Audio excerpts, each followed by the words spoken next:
all of Canada, allegedly, according to Trump, is going to become the 51st state. But Greenland is the one that has brought up a lot of controversy because it seems like he's really angling to get Greenland. Some people even speculate that Elon is one of the people pushing Trump to try to get it because what does Elon need? All sorts of rare precious minerals. For his Mars. To go to Mars, to build batteries for cars, to do other type of Elon-esque How things. can you be anti-immigration, pro-buying and making Greenland America? It's the perfect strategy because you say you don't want him here. Send him to Australia. That's perfect. And we're going to be discussing Trump's desire to get Greenland, Canada, potentially Mexico, potentially Gaza, and the history of all the other annexations and how this great union came to be. So remember when they told the Spanish, like, hey, we don't want Texas. Yeah, we don't want Texas. Why would we want that? They went back on their promise and said, no, we're going to take it. Now, call me crazy. You're crazy. There you go. That's our pod. This is like, by the way, this is what a podcast should be. Is a guy with shoulder length, long hair, mostly reading facts that other people wrote. Exactly. Precisely. Riffing on it in a tent. This is podcast. I think we peaked. This is the podcast. We've literally peaked and we haven't even got to Hawaii yet. Please don't cut this out of context, by the way. It's the opening of the pod, actually.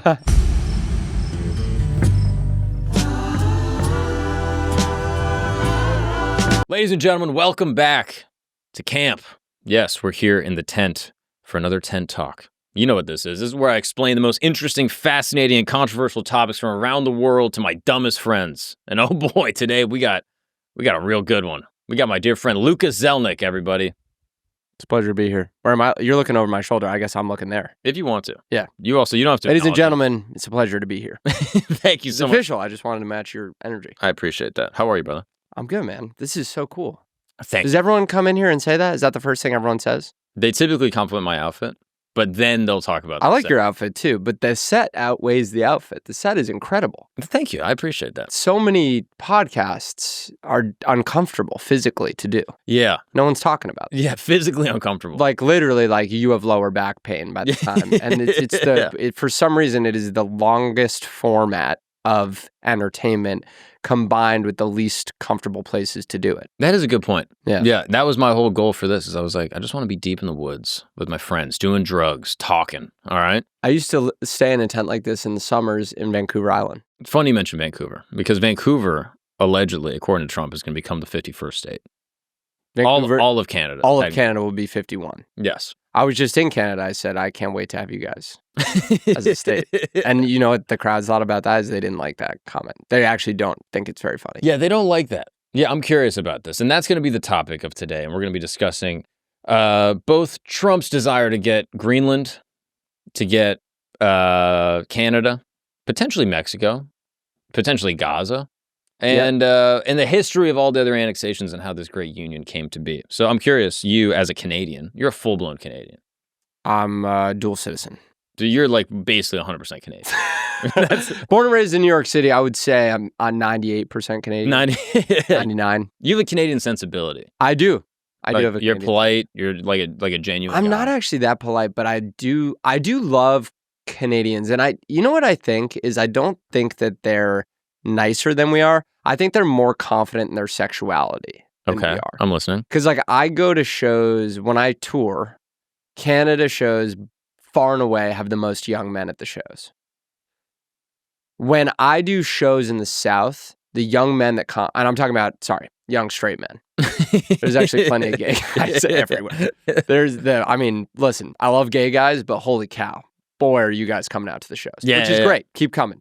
But that's, again, more confidence in their sexuality. More confidence in they've already they're like, we're gay. And they're like, no gay guy is like, well, maybe gay guys are insecure to be gay, but no gay guy wants to look straight once they're out. Yeah, exactly. They want to, many of them want to look really gay. Yeah. Which is like, that's, But a lot of guys in the South will come and they'll be like, yo, I think your comedy's so funny, no homo.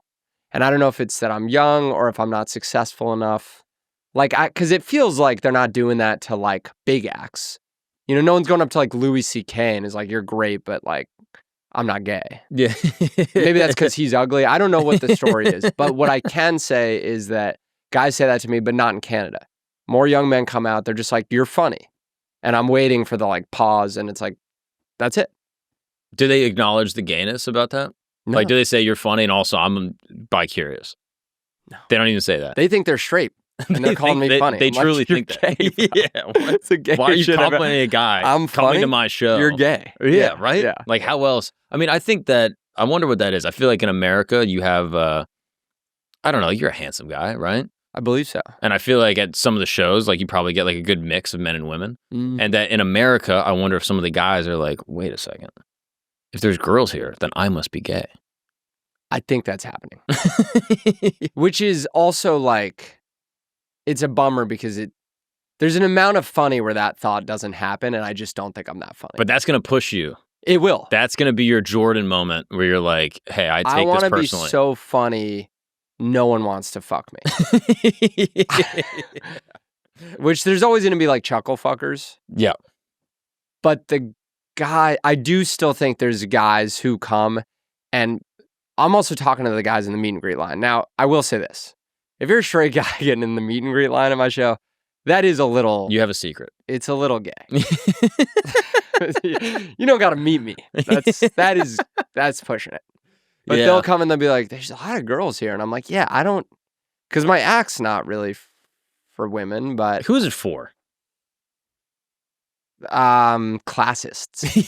I'm like an elitist person. Yeah. Like I'm a rich kid. I own it. I don't feel bad about it. Yeah. And I don't feel the need to like change my vocabulary or cater to be more broadly appealing. Yeah. So anyone that's pretentious or looks down on others or thinks they're better than them or thinks they're on some kind of moral high ground, that's who I'm for. That's the demo. That's really who it should be for. And so if someone comes up to you after the show and says, hey man, I really love your comedy. You really made me laugh. Also, I'm not poor. Yeah. That's the right way. That's, yes. Like, or like people in Iowa are dumb and like they should be on the fentanyl that is like ravaging their counties. Yeah. That's like that's my target demographic.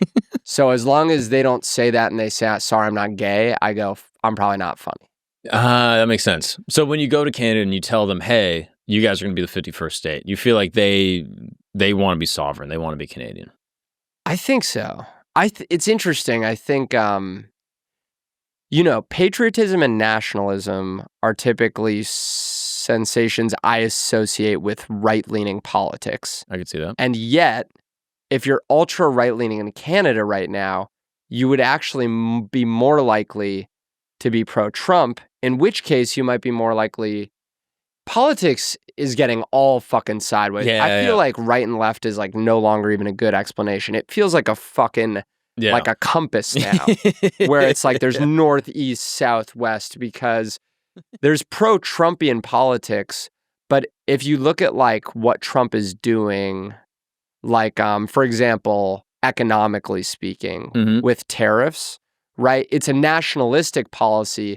It's not a right-leaning economic standpoint. Yeah. An economic standpoint would be like, especially libertarian, would be pro-globalism. It would say United States has grown out of a manufacturing economy. We should be a skilled work economy. We should outsource manufacturing to foreign countries and we should have, you know, negative net exports or whatever. That would be like the most economic way of putting it. Yeah.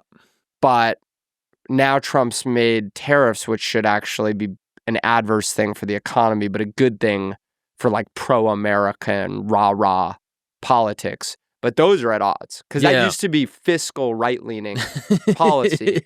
I don't know what the policy is. It'd be nice to see like nationalist, like far lefty liberal types. Yeah. Like, hey, I'm trans and I love this country. You know what I mean? Like there are two flags I Naples, Florida. I met some fucking trans nationalists.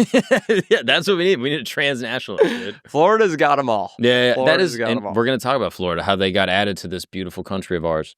And then the Greenland thing is fascinating. So the Canada thing, I don't know if Trump's actually trying to get Canada. I feel like he's just trying to like just pump fake, just like little bro him. You know what I mean? I feel like he's trying to give him a noogie.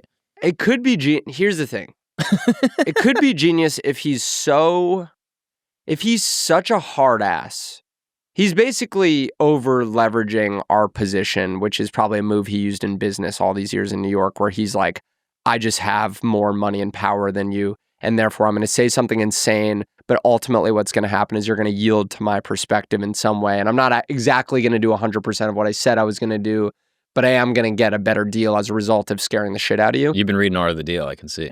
If that's what happens, then I guess I understand. But to me, I'm like, dude, like, must we fight with Canada? Like, they're so nice. Yeah. It's like walking into like the lunchroom and going up to the autistic kid and just pouring fucking cup of milk on him. Like, we got to do that. Yeah. And you're allowed to say this because you're 100% Canadian. Yeah, I'm the autistic kid in this situation. Yeah, exactly. I'm getting milk dumped on my head. And for the record, you are a dual citizen, right? Yeah. I'm also a dual citizen. So we make a full Canadian. We do. Between together. us. So I don't know if there's anyone more well equipped to discuss this. One of the two of us at any point in time will be a full Canadian on the pod. That would make the other a full American during that discussion, but we can switch. Precisely. Now, I also think, to Trump's point, have you looked at where the population of Canada lies in proportion to its landmass? Tiny, right? Let's pull up a map, shall we? I just need the population of Canada, like in terms of density. Basically, the entirety of Canada is right on the border of America. Yeah. Like it seems like if you're just looking at it, you'd be like, huh, it seems like they're trying to be close. You know what I mean? They're edging their way down. Like right? Like they're trying to come into us. Granted, have you been north of how north they are? Yeah, it gets a little Arctic. I was just in Edmonton. Oh yeah. In February of last year. Yep. It sucks. I mean, there's no other way to put it. And February is tough. I went in June or July, and it was beautiful. One of the greatest places on earth. Oh my god! Oh, I believe it. But I just mean, dark. like, of course you want to be as south as you can possibly be. You know what's more south than Canada, though? The boys. The great nation of the United States. That's right. Which, if they want to be a part of, I'm open to it. All right? I think it'd be a good get. We get Toronto. I think we get Vancouver. Give me all of French Canada. I would love... They don't want to be Canadian anyway. Right? I would love... Yeah, well, the French Canadians I actually don't want. I think we would have to re-annex them out. Because they're assholes, dude. No, they're chill as hell. It's Texas, basically. They're sick, and they play great hockey. Quebecois people are chill. I mean, dude, if you give them a cig... If you give them a cig and maybe I've met ones without. And now I'm thinking about it, and I feel like they all needed a cig break. That's what I'm saying. Yeah. And also, for the record, a lot of people have been giving me shit for this. My last name is Gagnon. Yeah. And every time throughout the podcast, I get at least 2 comments every episode. People saying, "Why does he say his name wrong?" I say my name wrong because the Americans are dumb and they don't know that Gagnon is Gagnon. I can't say Gagnon, and they go, "What is?" You know what I mean? Then you got to do a dance. It's a whole thing. I say Gagnon. I say it's phonetic, and it's not the way it's supposed to be pronounced. Okay, but I just do. What do your parents say? Do they say Gagnon? It's crazy. So my dad, his name is François Gagnon. Yeah, maybe the most French Canadian name of all time. He goes by Frank Gagnon. Frank Gagnon. And the only time he's ever said François, he was like on the phone. I don't even remember it was like someone from like the airport trying to like switch a ticket for something. And the airline lady was on there, and he was like, yeah, my name's Francois. And he immediately goes into like the spelling. He's like, F-R-A. And the woman goes, I know how it is. I know how to spell it. He goes, do you know how to spell Francois? And she goes, yeah, don't worry. And he goes, how do you know how to spell that? She goes, I have a poodle. He's like, all right, great. And she was like, his name's Francois. So I'm very, very familiar with it. So maybe we get Canada. Who knows? But Greenland is the one that has brought up a lot of controversy because it seems like he's really angling to get Greenland. Have you seen this? To explain to me, because I want to hear the latest. I know he's like always making offhanded, insane comments. So as it stands now, he's like made some pretty serious like bids to the nation of Denmark, because they are currently the people that control Greenland. Now, Greenland is this tiny, remote, icy little island with like a very sparse population. Greenland's like straight up Arctic, right? So let's pull up a picture of Greenland, shall we? If you look at Greenland, you'd be like, yeah, there's not a ton here, which is always very funny to me. Greenland and Iceland, you've heard this whole thing. Can I say something, by the way? Please. I love podcasts where you can just pull shit up. Oh, it's great, right? That's awesome. Yeah, we're just looking at Greenland, and you look at it, you're like, it's beautiful, but also it is ice. It's fully ice. Yeah. And what's under there? Do we know? Probably just thousands of ancient civilizations that have just been covered by tundra. Yeah. That'd be my assumption. Or probably just more ice, to be honest with you. What's Greenland like in the summer? Can we pull that up? I would imagine still ice. But you think so? Ice in the summer? I think so. I don't know. It also was oh my goodness. Wow. It seems nice. It looks very Danish with those houses. Yeah, doesn't it? What about, okay, could we pull up, sorry, I don't want to abuse my pull-up power, please. but it feels fucking good.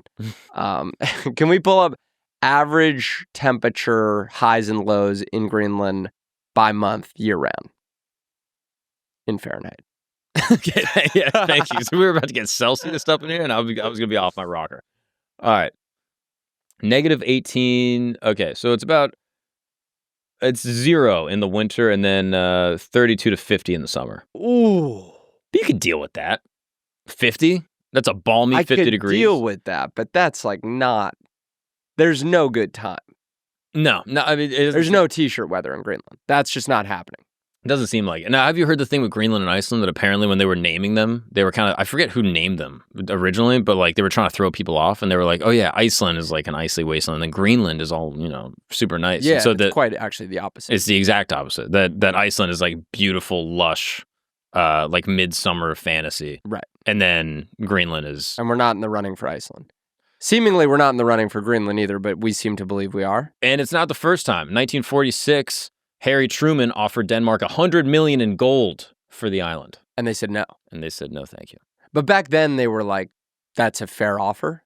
I guess. I mean, what is a fair offer for an entire, island? A nation. Yeah, of people. Yeah. Which, have you ever seen what the Greenlanders look like?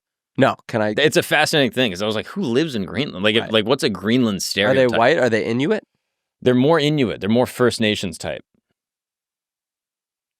And so you see them and you're like... How can you be anti-immigration, pro-buying and making Greenland America? I actually don't... I'm not sure I understand. It's the perfect strategy, because you say, you don't want them here, but we need... you guys there. Send them to Australia. Australia is fucking awesome. That's perfect. That's exactly what it is. It is Australia. But I'm assuming this is not all of them. I'm assuming there's probably a couple Danes that have Danish whites can go. So it's like a mixture of Danish whites plus First Nations Inuit types. Okay. So they tried to get it back in the day because they were like, after World War II, we need to have a military presence in the region. Okay. As it has been explained to me, it's a central component to America's Cold War defense strategy, missile detection, aircraft refueling, and tracking Soviet missile activity. Greenland thus remained part of Denmark, yet it operated almost as a U.S. outpost, fostering complex relationship between Denmark, Greenland, and American defense interests. It also has the establishment of the Thule Air Base in 1950 when it got put in. So basically, we needed to just respond to the Soviets. Now it seems like the situation has kind of gotten more complex.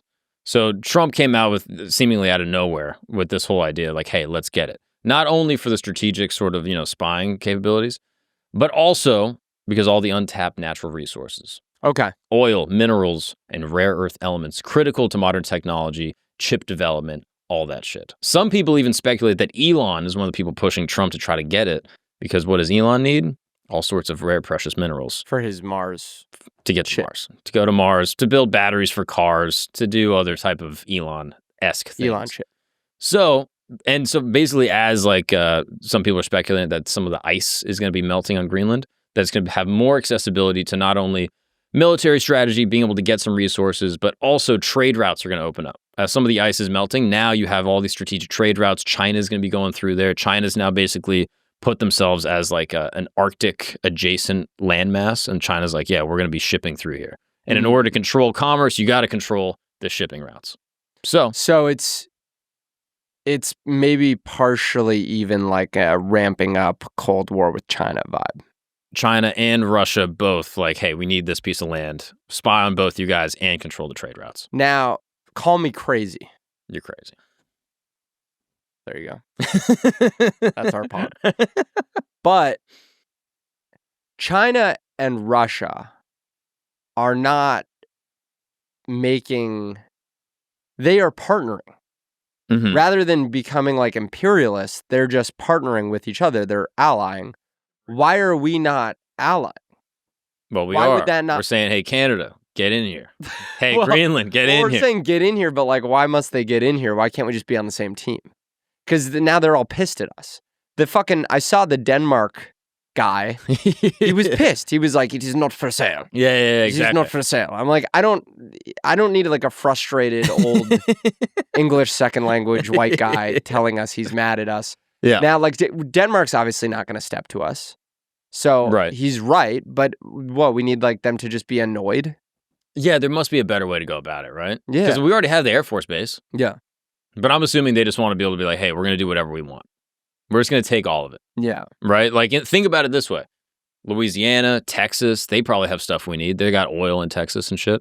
And imagine we had to partner with Texas as its own sovereign nation and have to do a trade deal with Texas to try to get the oil. That puts us at a disadvantaged position. This is probably what Trumpito's thinking. Old Trump dog's like, hey, let's just steal it, and then we can just milk it for all it's got.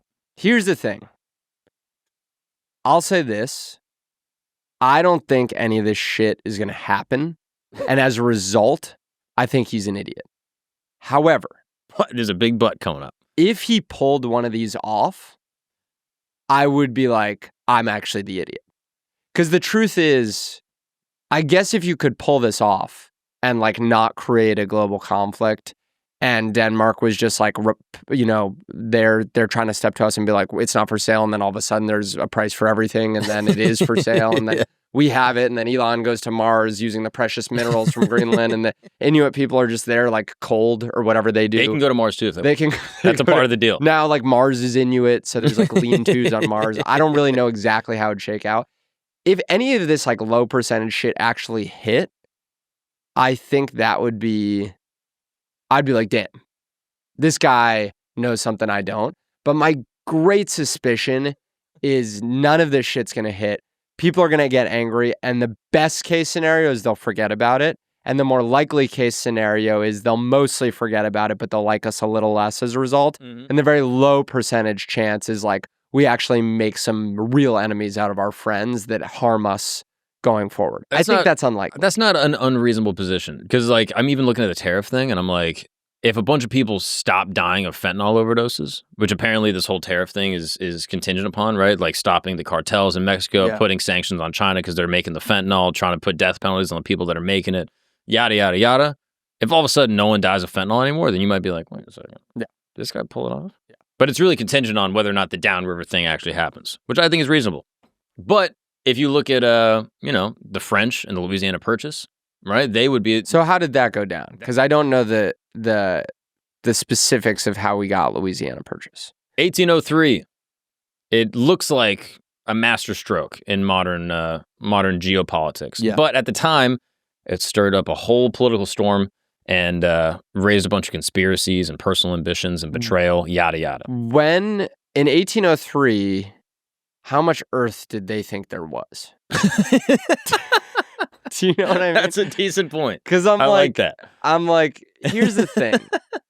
In 1803, was the Earth round or was the Earth flat? I think the Earth was round. I think the Earth was round. Okay, so the Earth is barely round. Barely round. Yeah, it's like new science. It's round, but it's like not even like if someone was like it's flat, people wouldn't be like, you're an idiot. They'd be like, actually, it's round. Yeah. It was like mRNA or like AI or something. Right. You know, it's like, yeah, we know about it. Yeah, like I heard it's round now. Mm-hmm. But it's like us with Pluto now. We're like, I don't exactly know. I don't even really know the situation of Pluto, to be honest. Exactly. I haven't researched that yet. I think in 1803, that's how people felt about the Earth. Like your average guy probably didn't know how to read. Your average guy probably was like, yeah, it goes as far as I can see. It's probably flat. So you can have it. Because there's going to be more. There's a lot. There's 1,000 more Louisianas that we can go scoop up. By the way, 1803, it's like Native Americans are just going down at this point. Yeah, they're not having the best time. No. I mean, at this point, I don't even know what the situation of the Native Americans are. Like, France just has the whole When was the Trail of Tears? When was the start and end of the Trail of Tears? Let me think. Andrew Jackson, I'm going to guess 1820s. No? Let's split the difference. 1830, there you go. That's the start date. Okay, so 1803, in fact... we've not yet. Wow, there were more horrors to come. So, yeah. I mean, that's kind of the story of American history, right? It's like, right. It's more horrors to come. There's always more horrors to come. Yeah, that's true. That's the story of all history, unfortunately. Yeah, just sit on the edge of your seat because there's more horrors to come. Don't worry. Tune in next week. Yeah, more exactly. Horrors to come. So, 1803, like, land acquisition as an idea is, like, about to kind of pick up steam. Yeah, I mean, everyone's got colonies. Everyone's got, like, imperialism is already spread all through the Americas, North Africa, Central America, South America, da-da-da-da. Everyone's got a piece, right? Yeah. So, as a matter of fact, 1800s, Spain secretly ceded Louisiana to France under Napoleon, making America's access to the Mississippi River and the vital port of New Orleans precarious. The land wasn't even up for sale. That's what's so crazy. So, This was basically a gut punch to the president at the time, Thomas Jefferson, who saw the Mississippi as the lifeline of American commerce. His alarm grew when he realized that the brilliant but ruthless Napoleon had his sights on the empire of the New World. Napoleon was like angling in America. He was like, yo, what if we just take all of America? You know what I'm saying? Yeah. So to him, a French-controlled Louisiana was a time bomb and was going to choke off American expansion westward. I mean, can we just see on the map how big Louisiana Purchase was? Keep in mind, we're like total underdogs at this point. Still, yeah. I mean, we're Europe sovereign. is like, we're not Europe at this point. No. Europe is the center of the world. Yeah, I mean, just look at this though, right? Like we're America's sovereign, right? We got holy shit. It's a big chunk of land. That shouldn't be called the Louisiana Purchase. That should be called the 1/3 of America Purchase. Yeah, literally. Like, all of America Purchase. I thought it was Louisiana got purchased. It's the whole thing. And so America, as you can see, is obviously on this eastern part. That's like calling humans feet. Like, that is so hardly Louisiana. That's... Oh, dude, I bought a guy's foot today. Yeah. And you bring in a whole human. A huge like, guy. Well, okay, it's technically true. Yeah. But you really brought in... That's like calling slavery feet. Yeah, exactly, yeah. Yeah, we bought some feet. Dude, this is crazy. Yeah, that's every state that sucks, plus some of the places I like to go skiing. Yeah. That's nuts. Think about that, dude, right? I think Chicago's in there. Is Chicago in there? I mean, I think so, right? That looks like Chicago would be in there. Once you start losing the lines, you kind of get off track a little bit. Can we pull up? I'm kind of scatting now. Can we pull off a modern map to see kind of what states we got in there? But it is insane. If you look at it, you're like, yo, this is crazy. And as you can imagine, if you're in the East, you're like, yo, we need the whole thing. So that was France. Yeah, France controlled it. And then America was to the right of that. And to the left of that was Native American land. No one had touched that. I wouldn't say no one had touched, like it was being colonized and like it was in control. Mexico had a big chunk, and we'll get to that stuff. All right, here's a hot take. Of the states that we got in the Louisiana Purchase, I will take Colorado, Wyoming, Montana. End of sentence. Brother, North and South Dakota, Nebraska, Kansas, Oklahoma, Arkansas, Missouri, and Iowa? Whatever we paid for those states was too much. But you got to think, we need the whole thing. We need everything because we got to go west. You can't have just Iowa be its own country. Are you crazy? No, I know. That is scary. That's insane. You can't best to have them on our side. Right? That's what I'm saying. Yeah. You know, the friend of my enemy is my friend or whatever. Yes. Is that what it is? Yeah. That's what I'm saying. You got to have. But I was just out there driving. Like, you go for a ride out in the Ozarks, out in Iowa. You drive from this weekend. I drove from Madison, Wisconsin to Des Moines, Iowa. Let me tell you, I'm looking around. I'm going, this can't be expensive now to buy. So I think that kind of goes. I think that goes now. That goes into the whole thing because people always look at the Louisiana Purchase and they say, "Oh, it was criminally low." Yeah, the price was so low. Yeah, but if you look at really what we got, we paid for 3 and they just bundled it. Yeah, they did a BOGO. What was the price? So in then dollars and today dollars. So the whole thing gets a little wild. Okay, so basically, Jefferson sends diplomats to Robert Livingston. No, he sends diplomats Robert Livingston and then James Monroe to France to try to buy New Orleans for $10 million. But the diplomats quickly realized that they were up against one of the most cunning leaders in Europe, and many doubted that they'd be able to secure even a single port without falling into the French trap. What's the French trap? Just that the French were just, trappers, they're fur traders. Okay. No, they were angling some. The French would be like, yeah, we'll give you the port, but we need the port, da-da-da. We're also going to control upriver on the Mississippi. Right. They were just like, okay, we need more than just the Can you imagine being nervous in a negotiation with France today? Well, dude, Napoleon was running the whole shit. Yeah, he was like one of the most scary guys in the world. Everyone gets a moment. I was actually just thinking about this. Yeah. I was like, isn't that kind of nice? Yeah. Right? You have the England, they had such a great run. Yep. The Italians with Rome, right? They had an amazing run. Yep. The French, they had this crazy little moment. Yep. I mean, the Turks, right? The Ottomans, they were going buck wild for a little bit. The Russians, the Chinese, they all have their little window. Yeah. And China's window might be now as well. Well, we'll see. But they also had paper. Back when there was paper. And then we were like, they made paper, but they're not having a moment. And then the last 10 years happened and we were like, fuck, maybe they're having a moment. Yeah, maybe they're having a sick moment. Maybe they're sneaky. And they have fireworks before everyone.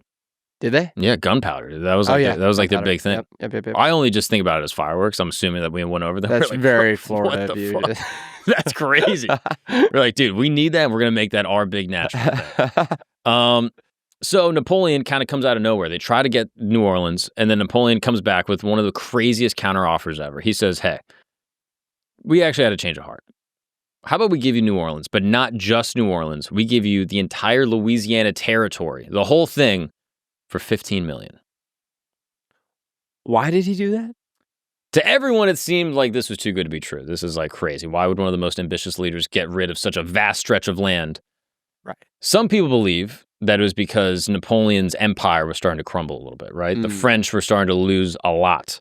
So as we look at Haiti, there's this slave rebellion that happens led by Toussaint Louverture, who's a French, he's basically like destroying the French forces, right? Okay. With this rebellion. And so France is now losing that piece of land. They're losing a ton of other pieces of land. And Napoleon's like, we got to stop these. We need cash now. J.G. Wentworth, right? Yeah. So other people speculate the French economy was in shambles. Napoleon was playing this big high-stakes game, using Louisiana's sale to buy time and fund his wars back in Europe and abroad.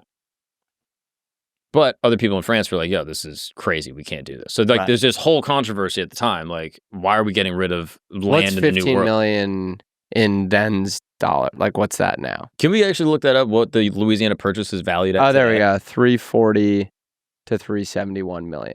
So basically, dude, I'm not even kidding. For all the land in North and South Dakota, that feels like roughly what it would cost today. But 340 to 370. You got to think that's also Denver. Yeah, you can't buy Denver. You can't buy Denver. Denver's got to be at least $1 trillion. Right? Like, who even knows? Like, I don't even know if that's Googleable. I don't even know if we have Denver's the data. Too much. So just Denver alone. Yeah. Which also, we put a little bit into the reno. Yeah. So now it's like you can't really compare. Yeah, Denver's a gut. We got to we got to make Denver nice. If we want the Architectural Digest spread, we got to make Denver nice. Exactly. So they did a whole reno project on Denver, and we got that looking great. So if we ever to flip that, back to the French, we'd make a crazy. We'd make we'd make a crazy bag off of that. And that would probably help. I feel like a lot of those central states. I feel like so funny if Iowa turned French. Right? They'd be so mad, dude. They would be so mad. But it might be good for them, right? Yeah. For the Iowans to be a little more cultured, a little gayer. Yeah. I think it could be nice. It would be great. Do you ever meet people in the U.S. that you're like, I can't tell if you're gay or European? I met a lot of guys in Iowa who I was like, I think it's not okay to be gay here because you seem closeted. Like I met a lot. I went going to the Midwest. There's some places still where Bible. I don't know where the Bible Belt is exactly, but like Midwest Bible Belt. Yeah, like those Missouris that kind of hit both. Yeah, dude, there are guys there where I'm like, you could just come to New York and be gay. Yeah, you're a train ride away from being your true self. Yeah, you're here with your wife. Dude. No. If you have a wife, if you get married, like that's who you are. Dude, you got to meet these guys. You got to hit the road more. This is the gayest proposition You've been too busy touring with these fucking big dogs. Come back, hit the road with me a little bit, hit some comedy clubs. Boots on the ground. You go to Springfield, Missouri, do some crowd work at the comedy club. By the way, fuck the Blue Room Comedy Club. I'll say it on this podcast because why? They scammed me. Really? So when I say at the comedy club, what I actually mean is they gave me a weekend at the comedy club, double booked me with another comic, tried to move me to a secondary venue and lie to me, and they put me in a jazz bar. So fuck those guys. Did you do it? Did you do the jazz bar? Yeah. How was it? Well, I still had fans there, so I didn't want to the jazz bar was actually pretty cool. They were nice. But I was like, you can't just move me out of the comedy club. That's crazy. Like I had no green room. I had no things that I need. And they probably bumped some jazz band and put them into a Kroger or something. And then there's some fucking grocery store employee who got bumped to the street. It's a whole chain. It started a whole thing. Yeah. And that's probably why Trump won. Yeah. Now we're talking about it. In a way, right? Yeah. Yeah, it always comes back. Anyway, there's some closeted fucking guys there. Probably. Yeah. And there's going to be a lot more after the French take over. Oh, yeah. But we don't know if that's going to happen. At the time, Jefferson was like, are we allowed to do this? Yeah. Because even he was like, there's no provision for buying foreign land. So for him to justify this land grab, it would have to be, it's this ideological conundrum. And he had critics on both sides of the French, but also Americans being like, yo, you can't just buy land. This is we're not the British. We're trying to get away from imperialism. We just fought a war over this. It's so funny. for Thomas Jefferson in the age of like peak slavery. You know, they bring in a black guy, they're like measuring his head. He's like, yep, they're inferior. But I don't know if we should buy this land. Like, he still has less confidence about expanding America than Donald Trump does today. There's always been a thing with like early American history that I find so fascinating is that on the one hand, you have these like group of framers that are proper philosophers. Like, I think we look at them as just like these sort of like, you know, colonial, like avant-garde, you know, like kind of ruffians. They were proper philosophers. They were political scientists that were trained in the classics. Like, they were true geniuses and constructed in a political document that will go down, at least in the past 500 years, as like the greatest political document of all time, right? Like the Constitution, Declaration of Independence is fascinating. And they're like, all men are created equal. It sounds amazing. But then on the same time, while they're doing all this, just having slaves. Yeah. And then having children with slaves. Yeah. Having slave children. And then not freeing your slave children. Which is definitely like, listen, I wouldn't have slaves. But if I did have slaves and I had kids with those slaves, I'd at least like to think that I'd free the kids. At least. At the very least. I mean, ideally, what I'd like to think is I wouldn't have slaves. But in a world where everyone's like, I got a slave, you got a slave. What are you going to tie your own shoes? In that world, I would at least think I would free my kids. At the very least. And he doesn't do it. Dude. It's just crazy. But at the same time, he's like, but all men are created equal. Yeah. How? I don't understand how they... And he's also like, I don't want to step on France's toes here. Yeah. I would hate to look like an asshole. Yeah. Slave! I would hate to look like a piece of shit. Human who I own, get here now or I'll whip you. Yeah, what if history looks poorly upon me? You know what I mean? Yeah. For buying Denver. Yeah, what if I get Iowa and everyone's mad at me? Yeah, right? Slave! Come hit up. It's crazy. So basically, in the expansion, people were arguing, like his political federalist rivals in New England, that this would tip the political balance in favor of Southern and Western agrarian interests, reducing Federalist influence to a whisper. They seethed as Jefferson's Democratic Republicans painted the deal as an act of patriotic destiny. Some Federalists even began to discuss the unthinkable, secession from the Union, all over one little Louisiana Purchase. Wow. Beyond the borders, Spain hated the deal also, claiming that the U.S. was overstepping its bounds. Spanish officials in nearby Texas and Florida territories saw this purchase as a violation of their rights and hinted that they might resist any American attempts to settle too far in the West. So now the Spanish are like, wait, if you guys have the whole East and you have Louisiana and that whole strip, right? You guys are going to come for us next, right? Dumb Spanish, right? These idiots. Yeah. Like, yo, what? We're going to stop right there. Texas and Florida will stay under Spanish control forever. That's worry. That's a promise. Yeah, you guys got that. Yeah. So it was this whole diplomatic thing. And even Jefferson's own cabinet was split, with some wary of Napoleon's intentions. Were the French luring the U.S. into this costly expansion, trying to bankrupt the U.S., hoping to bog them down in disputes with Spain or the Native American tribes who called this land home? Some feared that France's offer was a trap, a chance to dump an unmanageable territory onto the naive Americans. Nevertheless, Jefferson pressed ahead and secured a legacy as a visionary who unlocked the West. He would bend his principles, face down his critics, and gamble on Napoleon's motives. And with just a stroke of a pen, the U.S. doubled its landmass, and by the end, got all of Louisiana. Someone was like, yeah, the Native Americans are going to be mad, and the Americans were like, I think we'll take it. Yeah, that'll be fine. We'll give them a casino. We'll call it even. Yeah, it's not a big deal. What's up, people? We're going to take a break really quick because it has been alleged that I smell. This has been said countless times. It is complete slander. I don't believe this to be true, but word has gotten out from the flagrant boys that apparently I smell. Again, it's not true. Anyone around me, ask anyone, and they'll confirm that this is not the case. But the people over at Mando, they reached out and they said, hey, if you're concerned about putting aluminum on your body, a lot of other products may have this. They might have aluminum that's actually inside their products and you put it right on your lymph nodes. Mando said, hey, we have a solution for you, okay? Because this right here, whole body deodorant, that's right, whole body, no aluminum. None of the bad stuff that's going to, potentially cause issues for you health-wise, okay? Look into it. You want to know what I love about Mando? Mando is clinically proven to control odor better than a shower with soap alone. Isn't that crazy? Stop showering. You don't need to shower anymore. Think about how many hours you waste showering every single day, right? Like, think about that. In your total lifetime, it's probably years of your life spent showering. With Mando, you get the time back to be making money. With Mando, you're going to get a ton of great smelling scents and fragrances. You're going to get deodorant and wipes. You're going to get this whole body deodorant package. This is an invisible cream. I mean, I use all of them at the same time, just so I can spend more time with my grandmother. So if you're interested in getting time back, spending time with your dying loved ones, and not showering ever again, what I want you to do is I want you to go to Shop Mando. That's SHOP Mando, MANDO.com, and use the promo code CAMP. That's right, shopmando.com. Use the promo code CAMP. And for the listeners of this show, when you get the starter pack, again, the starter pack is going to have everything you need. You're going to have a cream tube. You're going to get the solid stick deodorant. You're going to get 2 free products of your choice, like the deodorant wipes and, maybe the spray, maybe the, mini body wash, whatever it is that you would like. You're going to get $5 off when you use the promo code CAMP. So if you're interested, check it out, shopmando.com. Now let's get back to the show.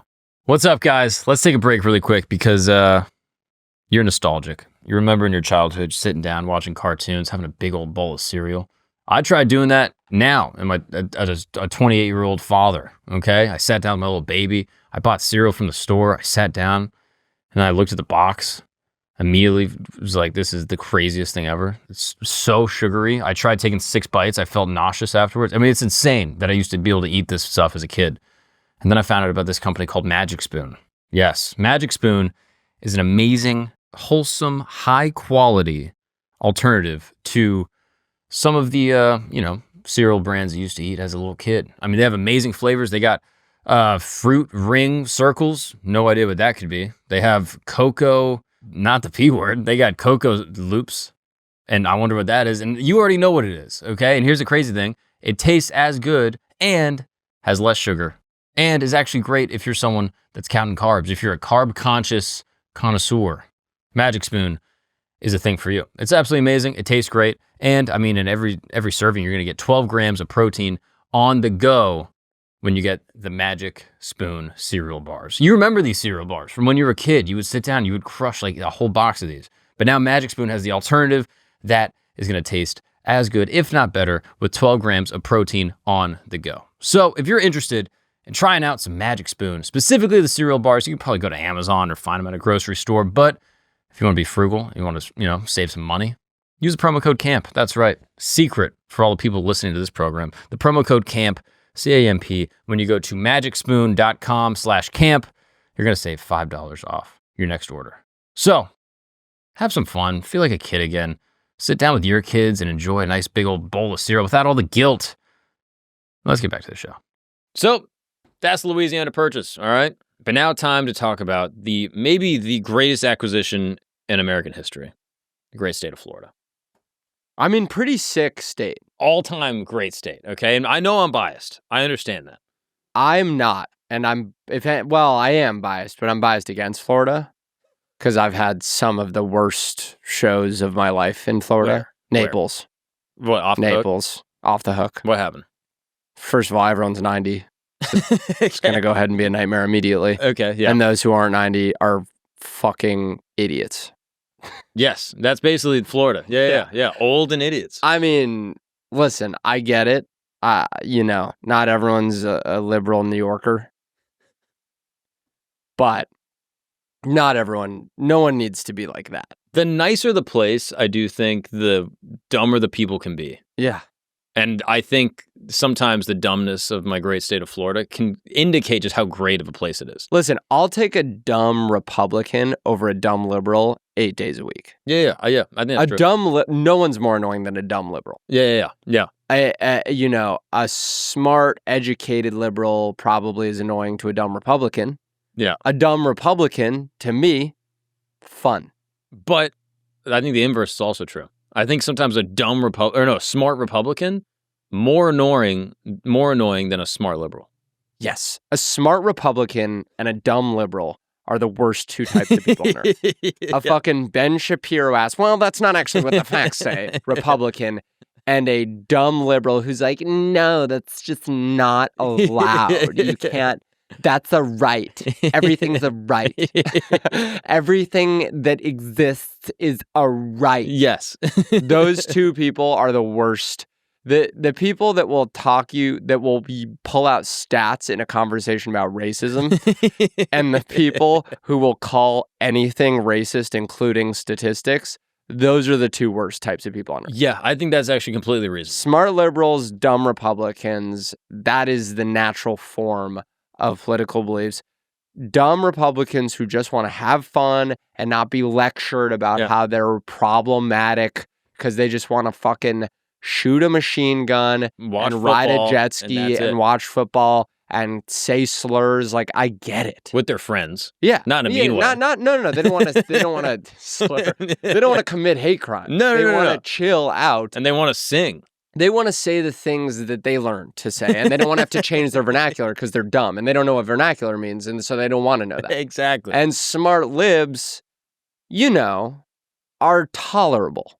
Yeah. Because they have annoying perspectives, but they can back them up with fact and reason. And you kind of hear them out, and you're like, oh, you're technically probably right. You laid that out, and you care enough to know, and so you know. Yeah. Anyone else can suck a dick. And that's what makes Florida one of the greatest states of all time. That's is that a lot of dumb Republicans that are just there for a good time. They're just ready to party and just have an awesome night. Fair.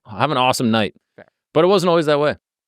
It was controlled by the Spanish for a long time. And this, again, seems just like a straightforward little land deal. Like, oh yeah, we'll just give you this for Florida. It goes way deeper than that. It's a big old chess game, all right? Early 1800s, Florida is still under Spanish control. And actually, as a matter of fact, oldest city in America, if I'm not mistaken, St. Augustine, Florida. Yeah, I have heard that. Can we look that up? Yeah, I'm pretty sure that is true. That can't possibly be true. It sounds like one of these things you're like, there's no way. It's the oldest city that's now in America. It's not the oldest American city. I think it's the first city that was, oldest city. Yeah, there we go. St. Augustine is the oldest continuously inhabited European city founded by Pedro Menendez. European founded city in the United States. What is it couldn't possibly Can we search oldest predate. city? And wait, what do you think is oldest? Well, the oldest, it's Jamestown, Virginia? Is it? But I think that's where the Plymouth British Rock? went to. Where's Plymouth Rock? I think that's just like what became United States. So like the oldest American city. Yes, that's what I mean. Yeah, it would be. But be the a British oldest colony. city, is St. Augustine. Exactly. Yeah. Because the Spanish got there first, and they were like, "This is Spain." By the way, I always think about this. Pulling up on like Miami, and no one's there, and you're in a boat. Yeah. And you're just like, oh shit, this is fire. It's insane. There's probably a little bit of mosquitoes. Yeah. But you're comfortable. It's warm. Yeah. It's beautiful. I wonder what they think, genuinely. I'm so curious. Like, you just show up on a beach and you're like, we live here now? I can't imagine the amount of wonder and curiosity that guys felt. I sometimes feel that way when I open up the whole Pandora's box into like alien UFO visitation, things we've caught on camera. Like they must have had that wonderment about shit that we just find completely not exceptional. Yes. You know? They were on a boat for like, what, 300 days or some shit? Well, first of all, there's got to be a level of fear too, because it's like, I think for every like 5 landmasses you pull up on, like 3 of them, like tribes people come out with photos. Yeah. And they're like, get the fuck out of here. But I think actually, from what I understand, most of the times when they landed there, the tribes people would be like, what's up? And they'd be like, what's up? Yeah. And they would kind of like be chill a little. Well, there's, the remaining uninhabited lands in America, North Sentinel Island. North Sentinel Islands, dude. These guys are badass. I deep dive on North Sentinel Island probably once every few months. Well, you're obviously familiar in that case with the U.S. missionary that went down there. And was like, yes. And old Chow Man was like, I'm going to show them the Bible, and it's going to push their wigs back, and they're going to accept Jesus Christ. Dude. And then they just shot him. Apparently, he went up with his kayak, they shot him, and then he retreated. And then he was like, I'm going back. That's the craziest part. They shot at him, right? They didn't get him, and then he went back. The guy just, God, he felt like he was going to fix their shit. I've never believed in anything as much as he believed in that. He believed in Jesus so much that it didn't even occur to him. He was going to show up, get shot in the face, beaten to death, and also, while that happened, probably give half of them smallpox or some shit.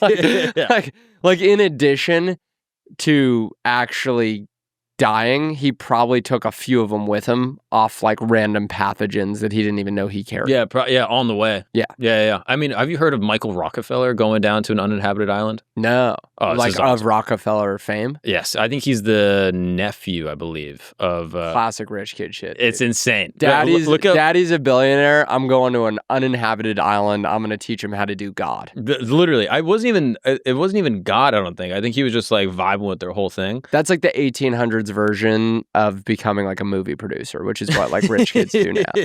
You're just like, I'm going to an island and I'm just going to fucking chill. So speaking of the Dutch, oh no, this is not Denmark. This is the Dutch New Guinea, now part of Indonesia. Go to the images really quick. Just click on images right there, and you're gonna see him chilling with these uninhabited folks. Right? He basically goes missing, and they never find him. Some people believe that he drowned while on a raft trying to reach the land while he was living with them. Other people believe he was eaten by cannibals. Other people believe that he actually assimilated into the group, and to this day, or not necessarily to this day, but for the rest of his life was... How was he born? I mean, he's 140 years old, living with Indonesian tribes. It's a blue zone, all right? They live to be like 190. But holy shit. Yeah, some people speculate that he actually went down there and 1961. And he's a young man. Yes. So there's no reason he couldn't be alive. Well, it would be tough. He'd probably be like 100. He's probably like 40 and 61. Yeah, he'd be like 104 right now. Something like that. He's probably fine. He's probably fine. He's probably 104. Look up the picture of Michael Rockefeller alive. Search Michael Rockefeller tribe people alive. And there's some people that speculate, people have gone down to this part of Indonesia since in like the 80s and 90s and took pictures. And if you click on that one right there, click on that. Some people believe that this image shows a white guy on the boat of the people, and they believe that that is Michael Rockefeller. Dude. Crazy, right? Imagine drinking the Kool-Aid on that level. The craziest part, I would fully 1,000,000% do this. I do. There is a like so actually I'm in a tent, right? This makes me think of from... when I used to go to Vancouver Island. Yeah. I can't explain the beauty of this outdoor location. It's like there's wildlife and where we'd go to this little place called Clayoquot Wilderness Resort. It's a very fancy hotel. It's a glamping thing, but it's on this little tip. The only way you can get there is a seaplane. It's on this little tip of completely protected national park lands. And I would sit in the hot tub. Okay. I know I'm an unlikable character, by the way. By the way, I just want to let you know, I hope it doesn't happen, but every podcast I go on that I talk about my background, everyone's like, fuck this kid. Why is he on here? And I just want to let you know, I also hate myself. Okay? I'm not like a likable guy, but if you haven't been to Clayoquot, you gotta go because it's beautiful. Oh, there's tents. This looks indigenous. It looks it, but it's so fancy. I mean, don't look up the rates. But you would be out there for a little bit and you'd be like, should I just live here? Dude, I had this fantasy where I get out of the hot tub, there's an estuary. Yeah. Right? And I would just go into the hills and I would just go. Yeah. And I would just see how long I could make it. Yeah. Out there, I'm looking at 48, 60 hours top. I mean, I had at most till September. I had mesh shorts, Birkenstocks, and just no sense of what the world had to offer. And you will get eaten by cougars out there. But damn, dude, that place is sick. That's what I'm saying. And Michael Rockefeller, he caught a vibe. He was like, yo, should I just go down there and just kick it with these dudes? Dude. They seem pretty chill. They're hunting all day, eating fruits. Just naked with them on a boat. With the boys. Ripping it. There's nothing more boys than joining a tribe. Like, there's nothing more just like boys' time than just like going out hunting. Spears. Just spearing some wild animal. Holding a spear and being surrounded by other dudes that are holding spears has to be one of the purest forms of boys. Dude, this picture right here, I think about this picture all the time. That's the boys. Yeah. Just you and your dudes all on horseback with bows and arrows, just being like... Southern Utah, northern Arizona, desert lands on your horses. Oh, man. Not a cell phone in sight. Just people being in the moment. Yeah. Truly. It's like, I think about this all the time. As much as I'm kind of making fun of Michael Rockefeller, I'm also like, I could completely see myself. We are corrupted by these. This is what I was saying is it would be crazy to throw one of these out.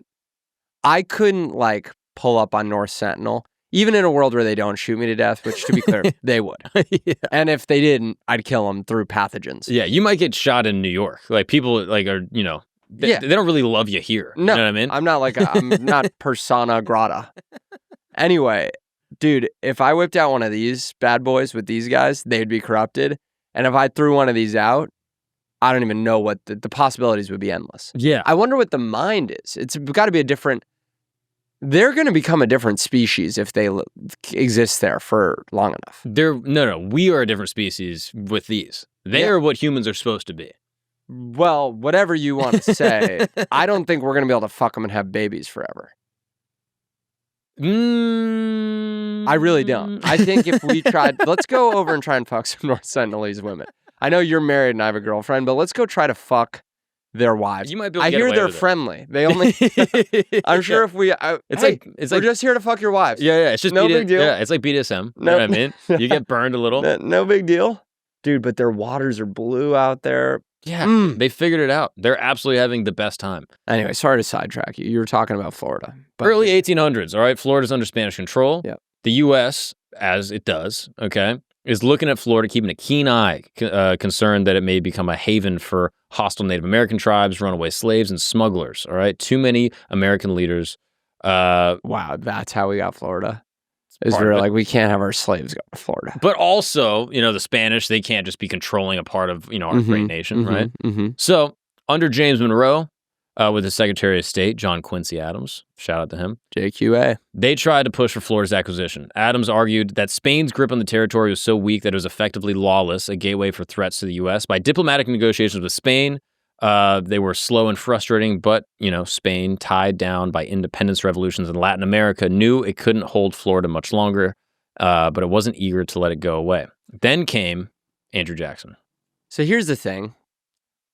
All these things have one thing in common, which is you have a crumbling empire with a weak grip on the territory, such that the door is a little bit open to slide in, because even though it's not for sale, you've got these like remnants of imperialism, and what we're proposing is like, we're all part of the same landmass here, so we can have a stronger grip than you can. And by the way, you can like save face a little bit, get out of here before it becomes a complete disaster, and make some money while you do it. The only issue with that and now is the insinuation that Canada has like a weak grip upon its own nation. I think they would probably beg to differ. I go over there, and I've been there now 3 times on this tour. It's definitely a first world country. You don't feel like they're crumbling, that there's like a lot of like native rebellion, like the First Nations people are pissed off? I would say DoorDash comes a little slower over there. Yeah. Tipping is probably annoying, and like Ubers are a little slower. Yeah. Service is bad? No, not even. Toronto, dude, the 6? It's the 6. Yeah, dude. Yeah. 6 God. Turn that shit upside down. It's a 9 now. Yeah. Just quote Champagne Poppy. Is that in the Constitution, or that's Drake? That is Drake, actually. Okay. But yeah, Andrew Jackson comes through and he goes, you know what? We got to go down into Florida. We got to quell the Seminole raids on American settlements that are down there. That's kind of like his smoke screen. So Jackson's campaign, known as the First Seminole Wars, quickly escalated into a full-blown invasion. Jackson's troops captured Spanish forts, executed 2 British citizens accused of inciting native resistance, and established a military presence in Florida that looked suspiciously like an occupation. Jackson's audacious moves created a firestorm. Spain's pissed off, demanding that the U.S. withdraw, and threatened diplomatic retaliation. The British were equally pissed off that they executed their citizens, and they said that Jackson violated international law. Back in Washington, Monroe and his administration was caught off guard. While many Americans admired Jackson's boldness, his actions had brought the U.S. uncomfortably close to war with 2 major powers. Sounding a little familiar. That's interesting. Which also, do you know who Trump's favorite president is? I think I can guess. Can we just Google who Trump's favorite president is?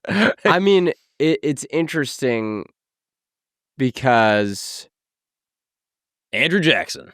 So he's known as a pretty evil guy. He's also known as... Talking about Jackson. Yes. Trump... Jury's out. Jury's out. We got to see. Jackson's known as an evil guy. He's also on our 20s. Yeah. Yeah. So the good with the bad. You know what I mean? I think that... Listen. Trump's doing a lot of shit. I mean, I will say Andrew Jackson is one of the sickest assassination stories ever. The dude tried to assassinate him, pulled out a gun jams. really? Drops the gun, pulls out another gun. That gun also jams. A crowd of people jump on the assassin, beat the shit out of him. Andrew Jackson says, unhold him. I want to beat him with my cane. And then Andrew Jackson goes and beats the shit out of the guy that tried to kill him. Yeah, literally. It's kind of badass, but it's also funny that he's like, I'm still going to use a weapon. Yeah, well, I mean, fair. Unhand him. I'm going to beat the fuck out of him with this weapon that I have. And so some people think that the assassin didn't realize that due to the high humidity in the area that he was assassinating him, that it jammed up his guns. Pretty wild.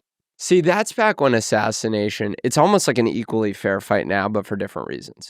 Back then, it was like lack of security paired with like lack of good weaponry. Yeah. And today, it's like high quality security paired with high quality weaponry. Yeah, exactly. Fair's fair. We got to escalate with the times. You know what I mean? But at that time, there was barely any security. So you got Andrew Jackson, gun jam. You got Donald Trump, earshot. Yeah, exactly. I mean, who's Trump going to kill? Because the natives have sort of been killed. Handled. They got casinos. Your words, not mine. They've certainly been treated away. Yeah, that smoke screen's not really there. That smoke screen's not really there. I mean, I hope it's not the Jews. Oh, we got to go into Florida to quell the Jewish rebellion.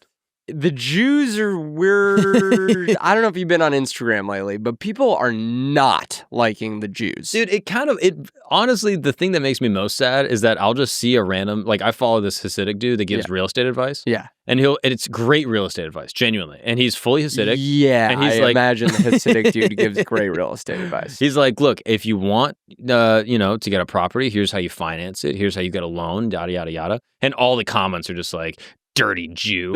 And I'm like, bro, he's trying to help. He's like he's a super nice guy. He's like, here's how you keep the mortgage rates down. They're like 2,000 tops died in the Holocaust. Literally. Yeah. They're like, oh, did God promise you the loan? Well, you know, bro, he's trying to, this is a nice one. You saw the Bryce Mitchell thing? No. UFC fighter he wanted to go fishing with Hitler, which also fishing with Hitler, hilarious concept. Hitler would be a terrible guy to fish with. He'd be so impatient. Yeah. Killing one at a time, dude. Yeah, he's on meth the whole time, just like, I can't fucking get him. Hey, Hitler, you caught one. One, you'd be pissed. One. Yeah. Get a net, okay? Yes. We're going to get I want these fish. a fucking grenade in the water. Yeah. Well, do you know what fish Hitler would try to catch? Jewfish. The Jewfish. Can we pull up the Jewfish? They don't call it a Jewfish anymore, for the record. They call it the Goliath grouper. I'm pretty sure. But I mean, that's not much better. But the Atlantic Goliath grouper. Does it have a big nose? I mean, sort of. It doesn't even look like a Jew. Yeah. Again, there's a lot of speculation where the name came from. Some people believe that it was like a cheap cut of fish. I swear to God, I'm not even joking. I believe you. I'm not. What? Apparently, it was like. I'm a Jew, by the way, for the record. And yeah, you know what? Like it's just after Bryce Mitchell said all that shit, so then Dana White came out and he was like, I'm not gonna punish Bryce because of free speech. I believe in free speech. But he's like, I think Bryce is the fucking dumbest guy on planet Earth. Yeah. And 6 million Jews died and all these other people died and the Holocaust was bad. And then they posted that on the UFC page. And in the comments, everyone's like, Dana White's a liberal cuckold. Like, and I'm like, dude, you can't, believing in the Holocaust is not gay. Sorry. But like, we gotta come back to earth a little bit here. For the record, yes. I don't believe it was 6 million. You don't? It just seems too round of a number. You mean give or take a few? I think it might have been more. Like I think great. I wouldn't say great. I'm just saying I don't think that's great. I don't think it. I think it's probably like 6,150,000, 257. I think if you're counting dead Jews, you sort of lost the thread a little bit. But I'm just saying, if it's such a precise number, everyone's gonna be like, well, that doesn't seem. Yeah, you need it to be a non-round number, you know? Right. I guess we don't have a number for like slaves that died. We just know it was bad. Yeah, we say 400 years when really it was like probably 410. Right. Or 412. Right. You know? We need precision. We didn't do much with numbers when slaves. I'll tell you this. Here's a slave fact. You guys can fact check me on this. In South Carolina, in like 1860, right before the Civil War, I believe the ratio of slaves to free men in that state was 13-1. Wow. That's wild. I took a slavery class in college. I think that's what it was. 13-1. Yeah. Did they have a slave rebellion down there? Well, I'm sure there were. I mean, the most famous rebellion was, I believe, Nat Turner's rebellion. I don't think that was in South Carolina. I mean, let's see. South Carolina had a slave population, 60% of the total population. That's 1765. Dude, we should have gone. If I can go back in time, I think I would go back to here and lead a rebellion. Lead a slave rebellion? Oh, hell yeah. You'd be the Great White Hope? How sick would that be, dude? Right? El Diablo? El Famo Blanco? Yeah, El Blanco, dude. Dude. You go through, it's in the history books. They're like, yeah, he just rallied the troops. No one knows where he came from. He had a phone that was dead. And it looks like I'm actually wrong. It must have been a certain city in South Carolina, but it was... Point was more than 50% of people there were slaves. Yeah. I mean, Holy shit. That's a sizable chunk. I mean, they would have called you all sorts of mean things for leading a slave rebellion. I would have handled it. They would have called you like, what's like a white trader back then? Oh, because a black trader back then was an Uncle Tom, right? yeah, I'd be an Uncle Tyrone or something. Yeah, That's what they would have called me, dude. Yeah. Like, dude, this guy's just tap dancing for the black man. Yeah. You know what I mean? Yeah. But I would have. Some people are like, oh, I wouldn't have owned slaves. Not only would I not have owned slaves, I would have gone back. I would have led a strong rebellion. Yeah. So you think black people need a white man to lead them? 13-1, I think it would have helped. You know what I mean? I'm just saying, like, just look at the numbers, right? What's up, guys? We're going to take a break really quick because you need more time. It is the most valuable commodity that exists, and Huel is going to help you do that, all right? If you're like me, you're constantly on the go. You're constantly running late. I mean, every time I'm leaving my house, I'm going out the door and I'm like, I forgot to eat today. And then I find myself just eating garbage. Like throughout, I'm like going to the bodega or corner store, just grabbing like sugary nonsense. Or even if I'm trying to eat good, oftentimes it's packed with stuff that's terrible for me. And that's why I love Huel. All right. Huel is everything you need. It is a complete balanced meal, all in this convenient, beautiful little bottle. In this bottle, I'm telling you right now, you're going to get everything you need to power you through the day. 35 grams of protein, 25 vitamins and minerals, 7 grams of dietary fiber, I mean, omega-3, omega-6, everything that you need. I mean, it is a scientific process to put all the nutrients packed into this bottle.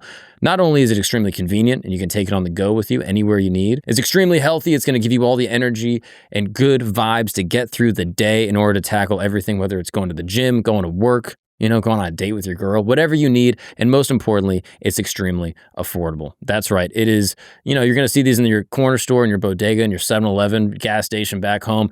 Pick up a Huel, try it for yourself. It tastes great. It's easy. It's convenient. It's good for you. And it's very affordable. And it actually just got a little bit more affordable for the people that listen to this show. That's right.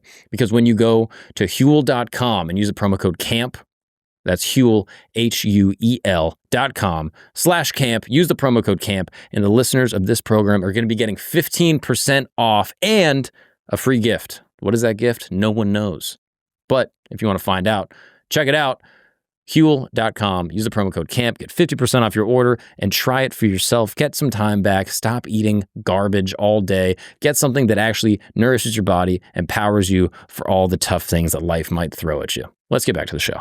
What's up, guys? We're going to take a break really quick because I need to tell you about how you are potentially entitled for some compensation. That's right. You may have been injured without even knowing it. And I think statistically, most Americans have been injured by this. We know that our food is poison. Many of these companies, these massive conglomerates, are pumping our food with stabilizers and gums and other processed chemicals that are illegal in most other countries. But for some reason in America, they are fully legal, and they are allegedly causing many health problems. That's a very small alleged. I actually just read a book about this, ultra-processed humans. It's fascinating that the processed chemicals that are going into our foods are terrible for you. I mean, if you were to take a baked cookie and a cookie that's filled with processed preservatives, even if they have the same exact nutritional profile, the one with the preservatives and all the gums and stabilizers and ultra processing chemicals is going to be worse for you by a far, far margin. So, if you have been exposed to many of these ultra-processed foods, they've been known to be addictive, they've been known to target children, and they can potentially cause chronic diseases such as type 2 diabetes, fatty liver disease, both of which were unheard of 40 years ago, but now affect the lives of thousands of children. It looks like the people over at Morgan & Morgan are fighting for the people once again. That's right. Morgan & Morgan, America's largest law firm. I mean, they have, handled thousands and thousands of cases, recovered billions of dollars for their clients, and now they are targeting the ultra-processed food giants of the world, okay? So if you or your child has been diagnosed with one of these diseases that I mentioned before, you may have legal options. They have helped thousands of families seek justice against these big corporations, and they are ready to fight for you as well. So if you are interested, go to forthepeople.com/Gagnon. That's right. That is forthepeople.com/Gagnon. If you're interested in potentially hearing more about the way that these companies can be affecting you and your health and the health of your family, and how you may be entitled for compensation because of that. Now, I do have to disclose this is a paid advertisement. Now, let's get back to the show.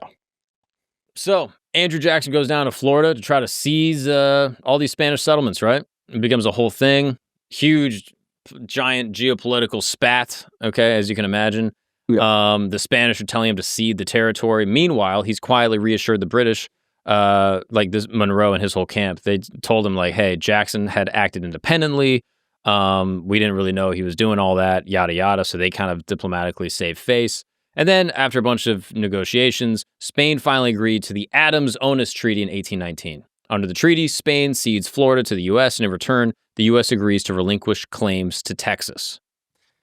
We all know how long that lasted. Yeah. Texas is probably the most American place on earth today. All time American. And it would be so funny to see them still Spanish, I think. That'd be like, it would be, they'd probably be like Basque. You know what I mean? They'd be like Bilbaínos or some shit. They'd be like Spanish secessionists. But this treaty basically clarified like the western boundary of the Louisiana Purchase. This is like, hey, this is as far as we're going, and we have Florida. And although the Adams-Onis Treaty settles the matter, controversy lingers. Jackson's military actions of Florida, though having been unapproved, some members of Congress and the public question whether the ends justified the means.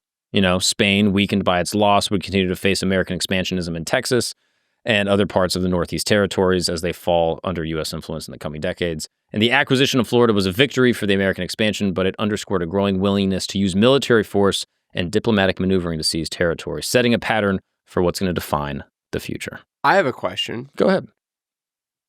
Spain owned Texas. Mm-hmm. The Alamo, I always thought, was a battle with Mexico. Mm-hmm. I believe that's true. Spain and Mexico were they the same thing, or they're different things? Let's look it up. When's the Battle of the Alamo? Do you want to throw a wild guess out? I want to go with 1875. 1836. Okay.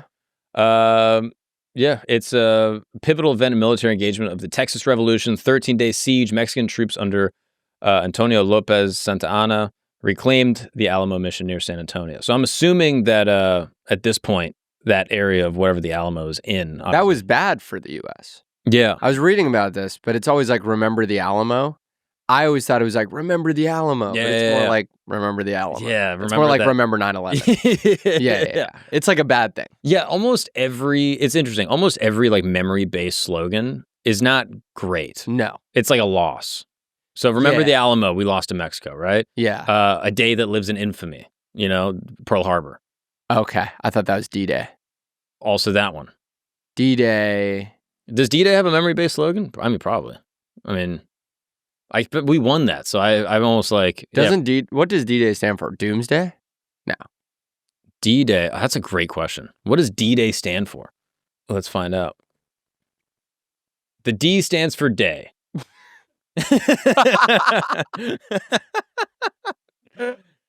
So what's interesting about that is, no, it doesn't. Yeah. It obviously, quite literally, cannot possibly be day. Yeah, and no, it stands for day. Of course it does. What else did you think it stood for, Lucas? You're dumb. You're a fucking dumb guy. Hold on. The term D-Day stands for day. Yeah. Let's click on army.com. Let's figure this out for once and for all, shall we? Is that army.gov or is that army. Okay, that doesn't look very legit. Yeah, we're pulling up a PDF now. That's somebody's homework project. Yeah, let's scroll down a little, shall we? There's no Wikipedia. I mean, yeah, hold on. Yeah, click on one of these. Imperial War Museum. They seem good. Where's Wikipedia? Yeah, you can't trust Wikipedia, dude. Come on now. What are you, my teachers in 3rd grade? Yes, you can. Okay, hold on. Okay, well, you hate to see it. Yeah, this is gonna be a whole thing. Hold on, search D-Day Wikipedia. Let's just get on the wiki and see what it actually stands for. I mean, It cannot possibly stand for. Oh. And can you just like Command F, like D-Day and H hour are used for the day and hour of which a combat attack or operation. Oh, so D-Day is like a common military term, but it definitely refers now to just the one day. Okay, so wait, let's go back and go to Normandy landings because that's what we're talking about. Yeah. Okay. Often referred to as D-Day after the military term, meaning day, obviously.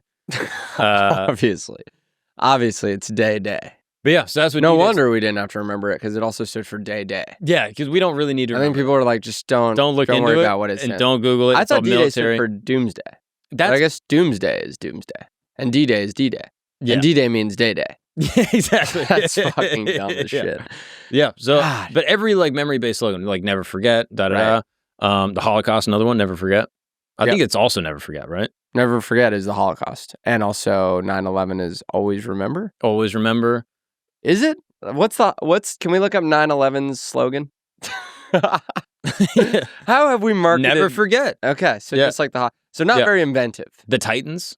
Remember the Titans. And the Titans were good, right? I actually don't know. I never saw the film. I think Remember the Titans, they were good.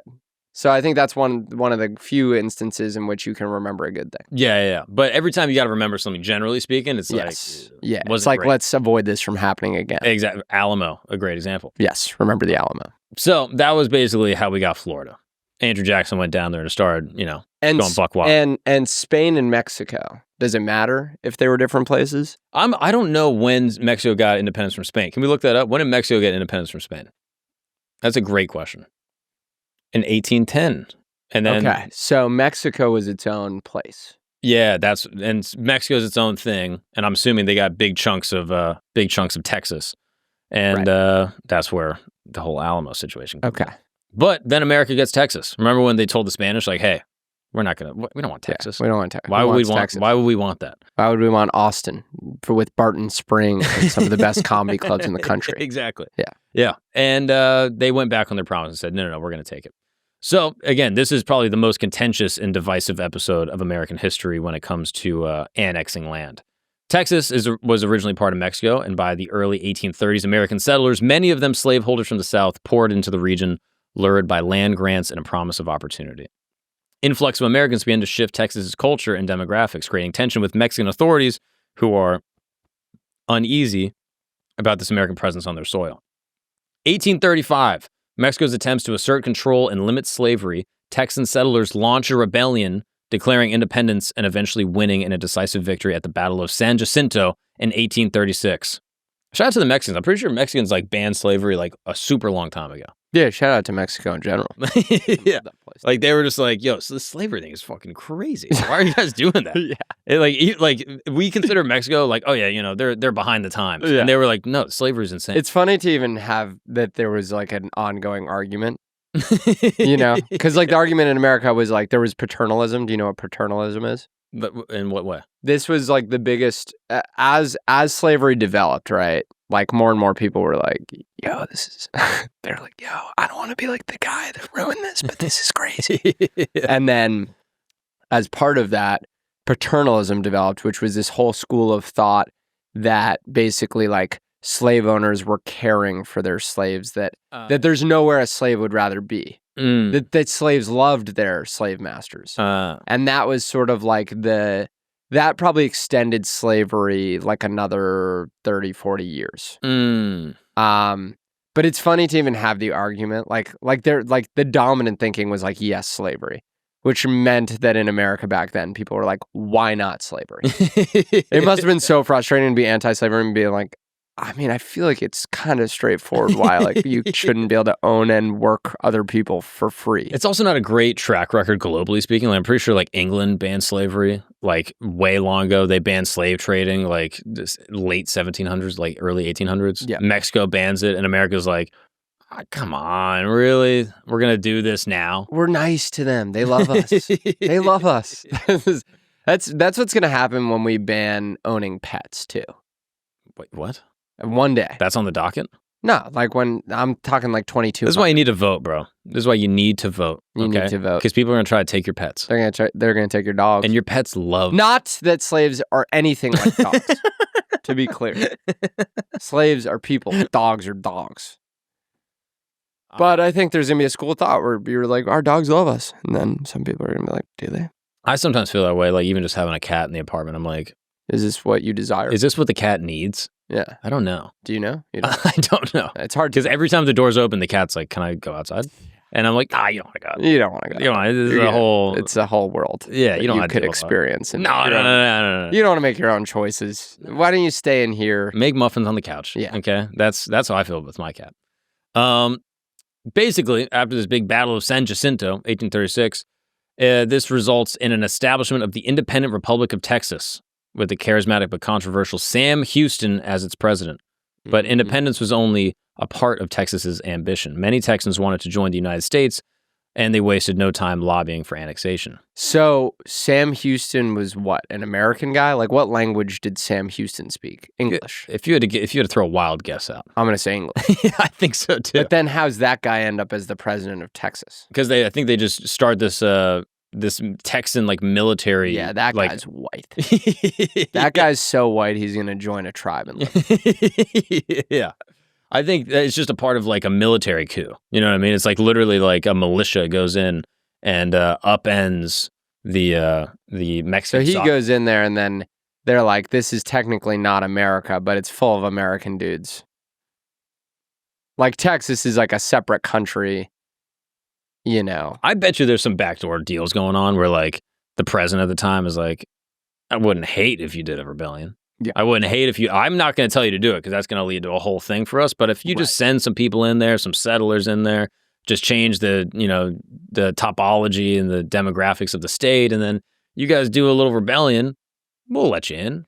This is the other thing is this is a time in the world where whites love other whites. You know what I mean? Like if whites loved other whites that much now, Canada would already be a lock. Yeah. If we're like, we're white, you're white. Yeah, we speak white. Yeah. We waited too long. We waited too long. That's part let's be together. Matter of fact, I mean, Russia kind of does this to this day. Like that's part of like their like reintegration of like the USSR is like they'll just send Russian, like ethnic speaking Russians into the surrounding areas. And then if there's like we're all the same thing, why are we all speak Russian? Like you want to be a part of us, right? Which Georgia? That's kind of what fascism is, right? I've heard a couple different definitions for fascism. Can we look up the definition for fascism? It's not going to be satisfying. I've looked this up a couple times, and you're always just like, this doesn't mean anything. All right, far right. Okay, we're going to do the whole page.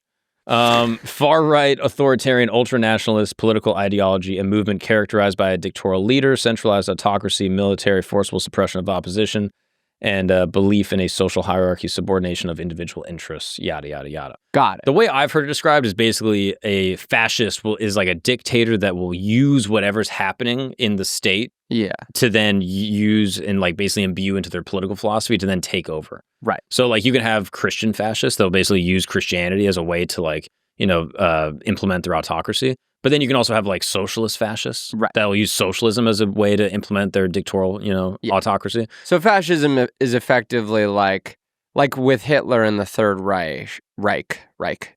It was like the Volk. That was what it was called, the people. Yeah. But it's like a concept, a group concept that is bigger than the individual. Right. So it's like this is the will of the Volk. This is the will of the people. And then it's sort of a mix between that and the nationalistic pride. And this sort of like, we're all one thing. And as a result, why would we need elections? Because elections is two things, but we're one thing. Yeah. So that's why we have a dictator, because we're one will, we're one people, all united under like whatever for the Nazis, it was like Jew hating. And for someone else, it's like something else. Yeah. And then, I think that's a specific crop of like 1930s. Then I don't think this is, everyone that calls Trump fascism, not yet. Not yet. If he starts talking about term limits, but the guy's not young. Like he's not, I always think about this. I'm like, I think he's going to try and go for another term. Do you? I don't think so. You don't think he's going to bring it up in an offhanded way? Oh, he definitely will bring it up in an offhanded way. Yeah. But I also think he enjoys fucking with people. And For sure. And I think he kind of like saying it because he knows he riles up people. Yeah. But I actually don't think he's like, oh, I definitely am going to do it. I also think it's not just enjoys. I think he's realized that it's a valuable tactic for him, which is you get people off, you throw them off guard because they're like, oh, fuck. And then whatever the reasonable thing was he wanted that would have seemed unreasonable in the context where he's like, I'm going to do 4 more terms, now it seems reasonable. It's like, okay, you can pardon those guys, just please don't run again. Yeah, I think it's like a pump fake. I think it's kind of like the Canada thing, where it's like, I'm going to make you guys a state. Yeah. Just kind of fucking the thing is, though, is if he wanted to run again, I feel like he could probably get elected again, don't you? I just think it will cause such a massive uproar, like democratically, that it would just be a nightmare. And that I'm like, he would have to really battle. It's been like 2 weeks, dude. It's already been like just so much uproar. It would be maybe not. Maybe wherever you guys are listening, it's like chill. In New York, dude, everyone's got their panties in a bunch about this shit. No, genuinely, like I'll pop in my family group chat down in Florida, and they're like, Canada, caved. They gave in. And I'm like, all right, well, I guess you guys are enjoying it. You know? It's just whatever media you're listening to, you're like, this guy. I got it. I mean, that's clearly the case. But up here, let me tell you guys, if you're listening from elsewhere, people are not taking it well. And that makes them so happy. We're in Brooklyn recording this right now. People are really not having a good time with this shit. And I have to hear about it. My girlfriend lives in Bushwick. Oof. Her friends are waitresses. Yeah, no, that's the waitress community is very anti. Baristas and waitresses right now are having a bad week. Yeah, but making a good cappuccino. Can't complain at all, to be honest with you. Caffeinated. It was interesting seeing my mom, like, who's a very conservative Florida type, coming up to visit me and getting served coffee by like a trans woman and being like, that trans woman made great coffee. Like, she genuinely was like, very sweet and beautiful, actually. And I was like, oh, Mom. I was like, who knew? It was endearing to see her be like, they make good coffee. Well, it's not hate like that. That's our fabrication of them. Yes. Yeah. Is that they're going to like... It's more ideological. Get in, yes. Yeah. It's more just like, if we allow people to say that anyone is any gender, we lose our sense of tradition and order. Yeah. And like, they're like, trans people are great. They're just weird and they have to be known as weird because if they're normal, there is no normal. Yeah. And that's more their perspective. And then I feel like young people's perspective is like, literally, who cares? Yeah. And then, but I don't think there are few people it feels whose perspective is like face to face, fuck you. Yeah. Although the military ban feels pretty crazy. Yeah. I don't even know that. Like, they're trying to ban people from the military. I feel like the military should be mostly trans. Right? Like, I feel like everyone would be on board with that. I mean, trans people are the most suicidal. Great soldier. Yeah. We're under heavy fire. Great. Yeah. Oh, you want to be on testosterone? How about we triple the dose and send you out there? Yeah. You know what I mean? Yeah. You're on performance-enhancing drugs. Yes. You are suicidal. Potentially, okay, we have a trans woman who gets captured by ISIS, right? ISIS is threatening to torture her. What are you going to do? Cut off my dick? Oh, no. Oh, no. Oh, no. For free? Oh, gosh. Yeah. Anything but cut off my dick for free. Yeah. No, I think you'll have people on the left being like, this is great, it's progressive. And then people on the right would be like, wait, they're going to kill trans people? Everyone wins. By the way, also just the notion of banning anyone from the military. I can't do the deadliest job. Oh, no. Oh, I guess I'll have to watch my kids graduate high school. Like, women should get drafted. Like, that's crazy that women aren't included in the draft. I mean, it's. By the way, if you're banning anyone, it should be OG women. Cis women should be banned first. Yeah. They're weaker than trans women physically, and they're weaker than trans men physically. With that. So, what do you guys want to do? You want to be straight or you want to win wars? Yeah. You know who was straight? The Nazis. How'd they do? Not great. Not great. As a matter of fact, a lot of them were gay, but that's true. Boots. Yeah, but it was repressed. Yeah. It was repressed. And repressed gay is homosexuality. not going to make a great soldier, I don't think.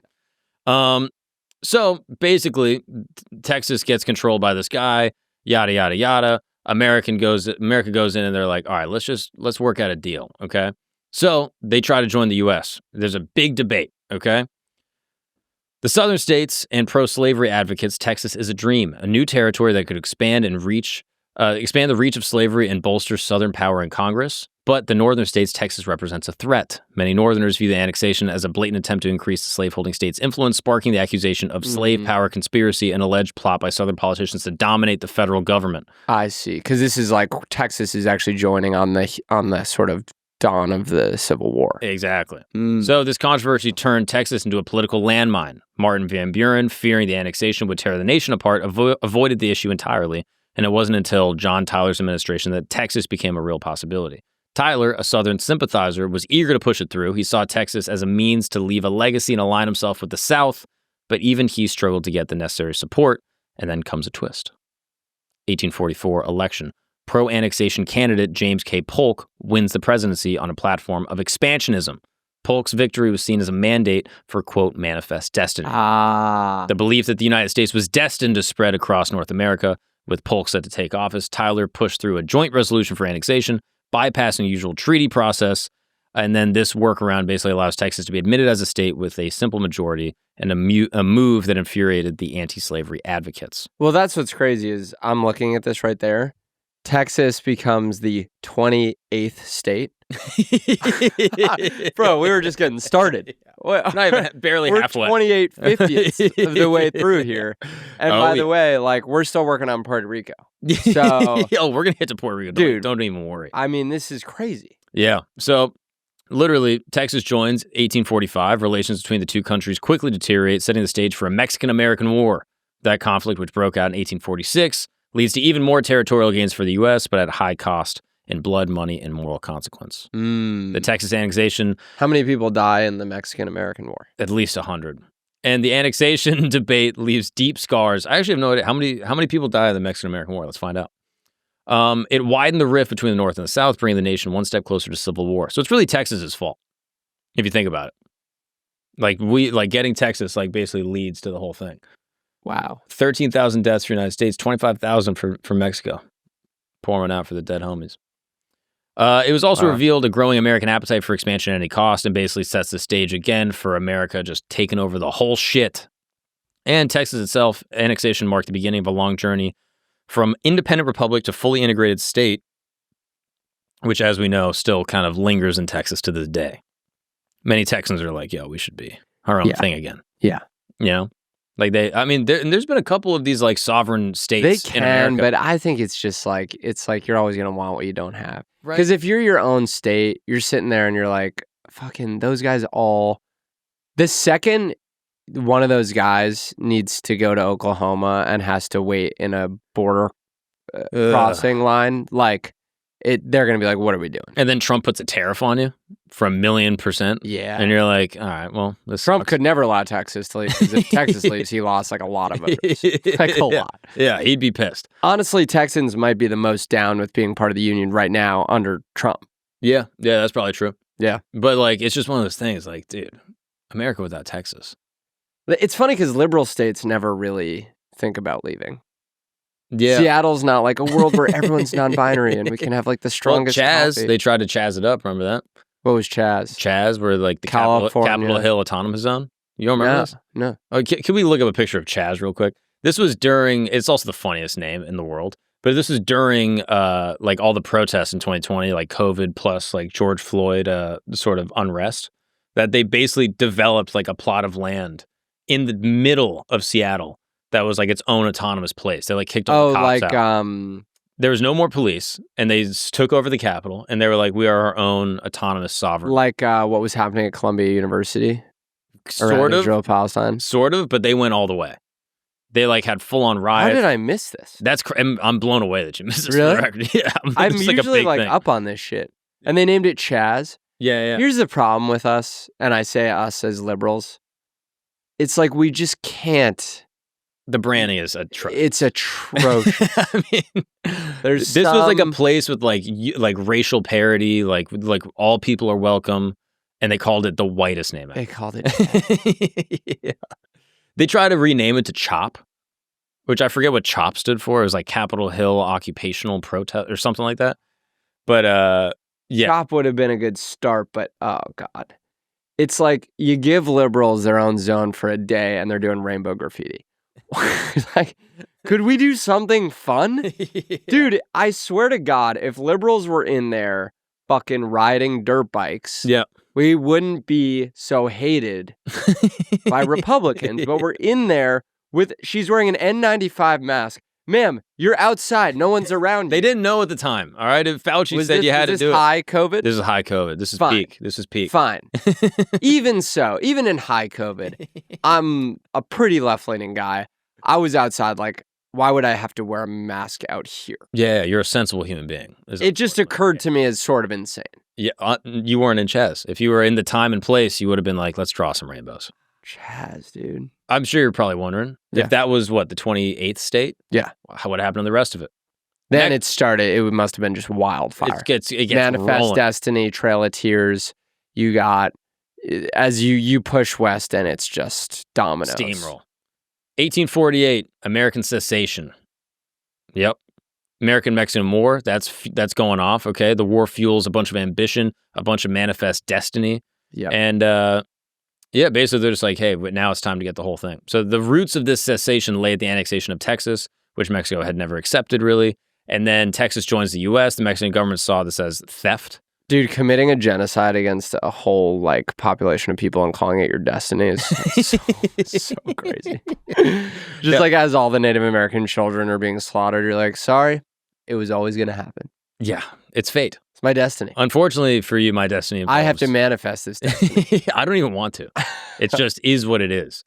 So there's all this compounding tension with a bitter dispute over Texas' southern border. The U.S. claims the Rio Grande as the boundary, while Mexico insists that it's the Nueces River, about 150 miles north. James Polk, this expansionist, as we mentioned before, saw this dispute as an opportunity. He orders troops under General Zachary Taylor, who you'll probably be familiar with, and they advance into this contested territory. 1846, Mexican forces attack an American patrol, killing and wounding several soldiers, and they basically just use this as basically saying that American blood has been shed on American soil, so now it's time to declare war. Here's what's crazy to me, is we think we're like so on the other side of shit like this happening. We operate in life as though like the current footprint of the globe is just what it's going to be. Yeah. And it so hasn't been that long. No. And the only difference is we have iPhones. Yeah, and I have followers.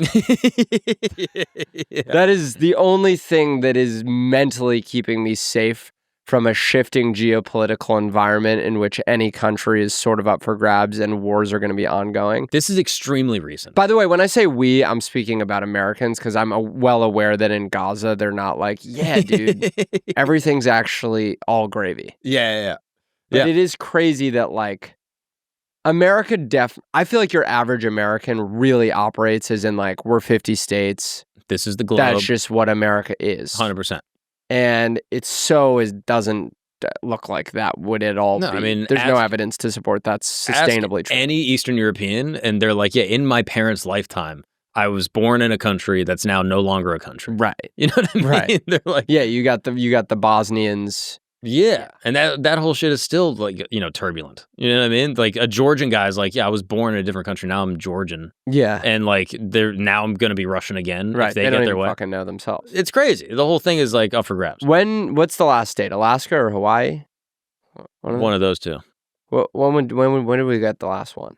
I think it's like the 40s or 30s. When was the last state added? 1959. What? My dad was born in a country with 49 states? Isn't that crazy? His flag was different. That's insane. Yeah. It's insane. Alaska becomes 49 and 59. Can I call my dad and ask? Can I call my dad? I would love for you to ask your dad. Be like, yo, what was it like? What did it feel like? You know? All right, I want to call him. I doubt he'll pick up. He's a very busy man. I'm so curious to know. He's going to be like, is everything okay? Hi, I got you off voicemail. Sorry.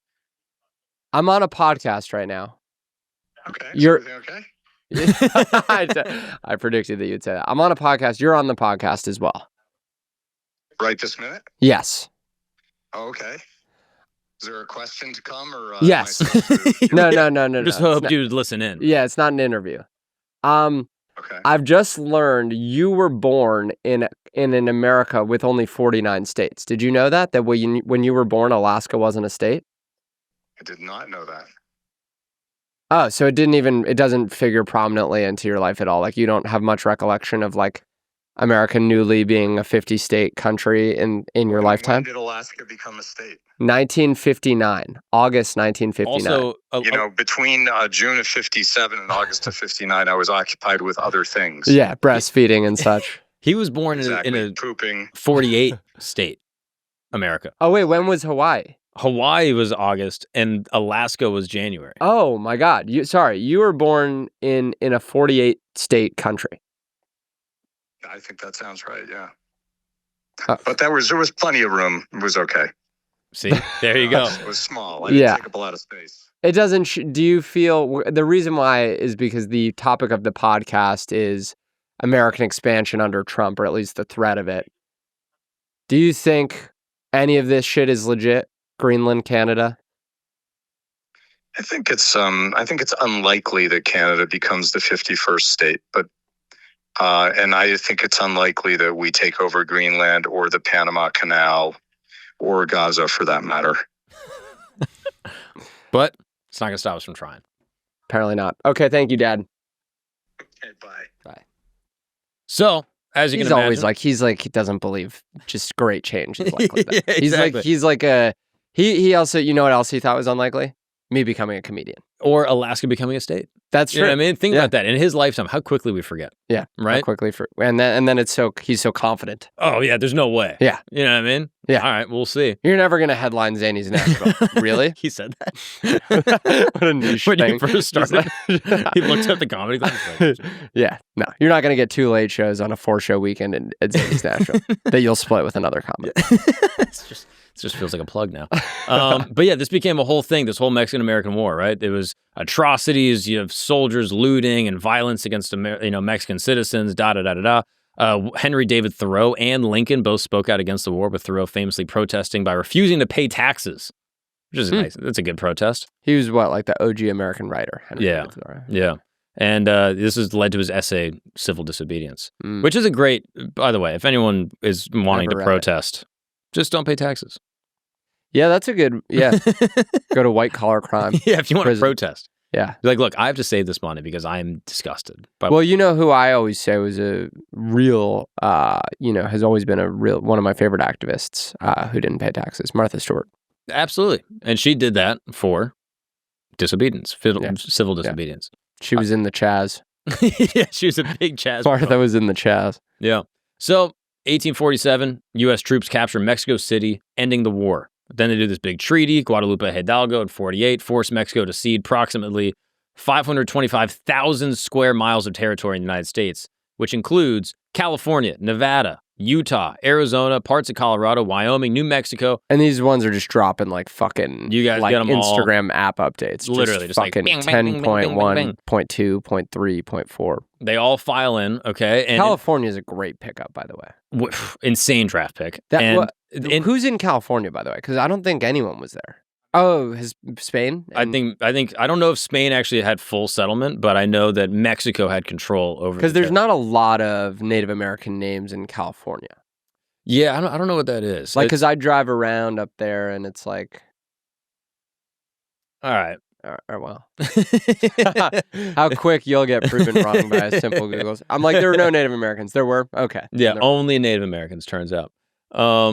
But yeah, it seems that's like Northern California. Spanish explorers began exploring the coast in the 16th century, and then Spanish-Mexican settlers known as Californinos sought to secularize the missions after Mexico gained independence from Spain in 1821. These Spanish guys are like beach magnets, dude. Yeah, these guys are just fucking. They're like, we need an Ibiza. We just need to find everything's fucking. What's the Majorca? Dude. Yeah, these guys are fucking addicts. Yeah. Where can we do Molly? Holy and play shit. Padel? Yeah, you know what I mean, they can't help themselves. These guys fucking love it, dude. Yeah, it's insane. Tiesto wasn't even born yet. They wanted a beach to set up shop at. Yeah, how do we just like drink near like water? Like that's what we need to figure out. And so the U.S. pays Mexico $15 million in an attempt to sort of give the deal like this veneer of legitimacy, and not that it's like some type of forced sale or military. Which of course it effectively is. Yes, because now the U.S. is getting more powerful. And this is Spain and Mexico. Mm-hmm. Yeah, and all of this is now creating this huge diplomatic problem in America over slavery, right? So now it's like, what are going to happen to these new states? These new territories pose a burning question. Are they slave states or free states? Southern states push for obviously slavery expansion, while northern states are trying to contain it.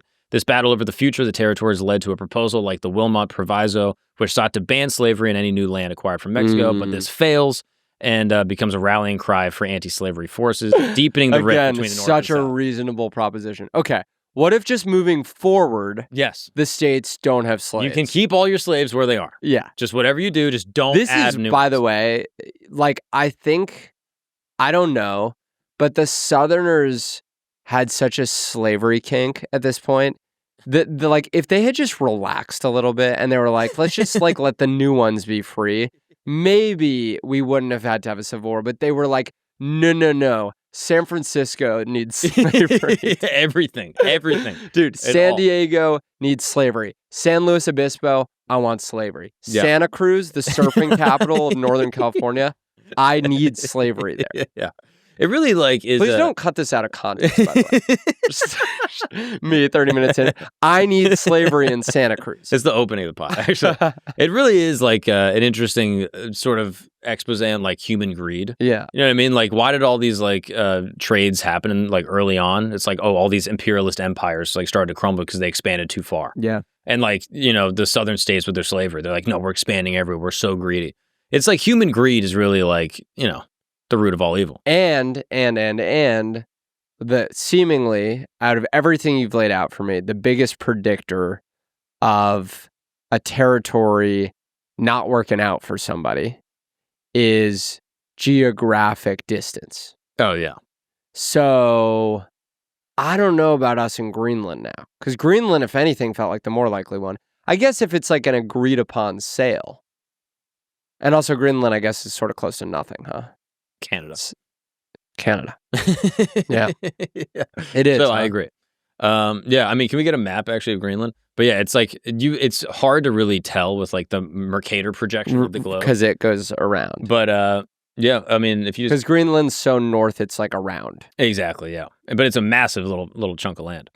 What's the Mercator projection? It's basically like the way like we see that as closer, but there's also the curvature of the Earth. Basically, we need a 3D. And so like there's all these different map projections that totally skew how big you think things are. Right. Is that like most like globes or like a map, you'll be like, oh, Greenland's the size of Africa. And then you actually look at it and you're like, oh, this makes no sense at all. Africa is like this massive landmass. Yeah. And the way that the map is actually projected onto like a circular, like, orbital feature onto a map makes no sense. Like what's New York to Iceland flight? Like 4.5? Something like that. Okay. Are you booking right now? Yeah. Dude, I really want to go to Iceland. Yeah, it looks amazing, dude. It's like, it's unbelievable. 5:30. Yeah, it's actually interesting the way that maps can change and like skew the way that you think like globes actually look. So you can see like how people have struggled to basically like illustrate on a flat surface. Show people. And so now they have all these different types of like map projections, and then that'll be used, you know, politically as ways to like skew the way people perceive land masses. It's a whole thing.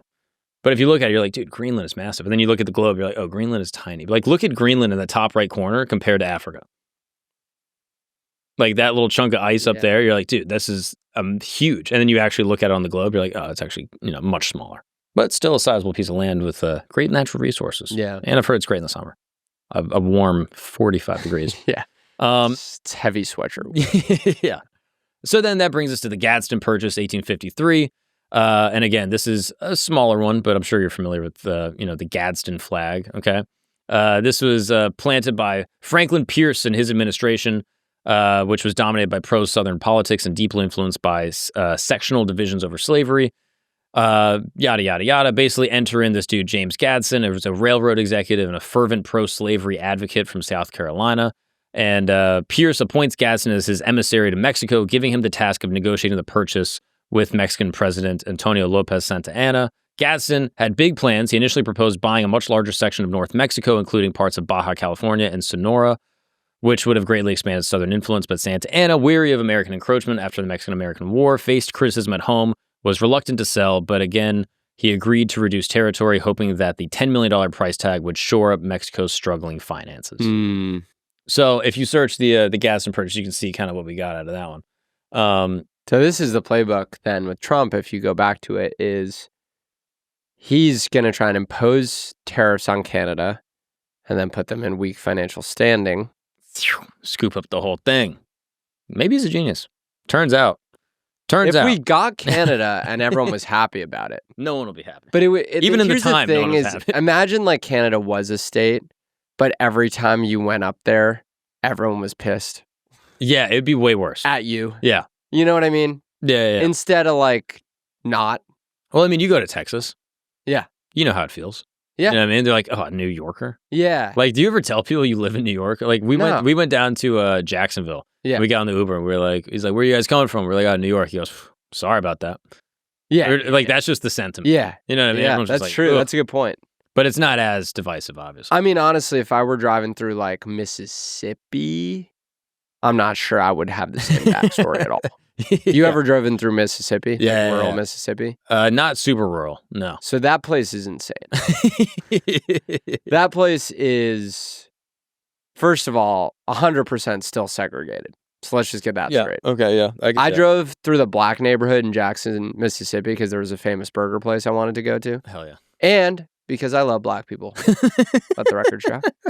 And, dude, black folks walked out of their houses all down a street on some fucking Children of the Corn shit. To witness you. To witness a white guy driving through their neighborhood. No way. I Swear don't to believe this. Dude, look up. Nope, don't look it up. Look up me in Jackson, Mississippi years ago. Dude, it was crazy. Jackson, Mississippi, first of all, crumbling infrastructure. Yeah. The place is a shithole. Okay. I mean, I don't know how the whites are living. The way the blacks are living down there is bad. This looks nice. Look at this. This is a beautiful. They got a light on a building. That's pretty good, dude. Landscape lighting, is that you're gonna come back nice. to that? That's why Jackson. They have an exterior, decorator. This looks beautiful. Look up. I couldn't even imagine. Look up Jackson, Mississippi whack. Look up fall off of all time. Jackson, Mississippi shitty. See? The murder capital of the world. Okay. Jackson, Mississippi sucks. Thank you. Look at the roads. That is actually how all the roads are. The roads are... I tried to get gas on my way out of there, dude. The gas stations had no gas. They were just out. Like they were out. They were like, yeah, we don't have... Like 3 in a row. And you go, oh, what do you guys sell here? And they go, nothing. No one's there. So there's no one to ask. There's not even Indian guys at the gas stations. Wow. Indian people are too smart of businessmen to open up gas stations in Jackson, Mississippi. Like, yeah, we can handle Gujarat, but we're not going to risk being in Jackson, Mississippi. Dude. I mean, it is a wasteland. I mean, that's a little... I've never been down to Jackson. You've given me a solid sales pitch, but I don't know if I'm going to make it this time around. I want to go to Olive Branch, Mississippi. That's one of the last like founding areas where like the Klan is still strong. Really? Arkansas, deep Mississippi. Where did it start out of? Was it Alabama? The Klan? Yeah. Washington, D.C. I mean, if we're being honest.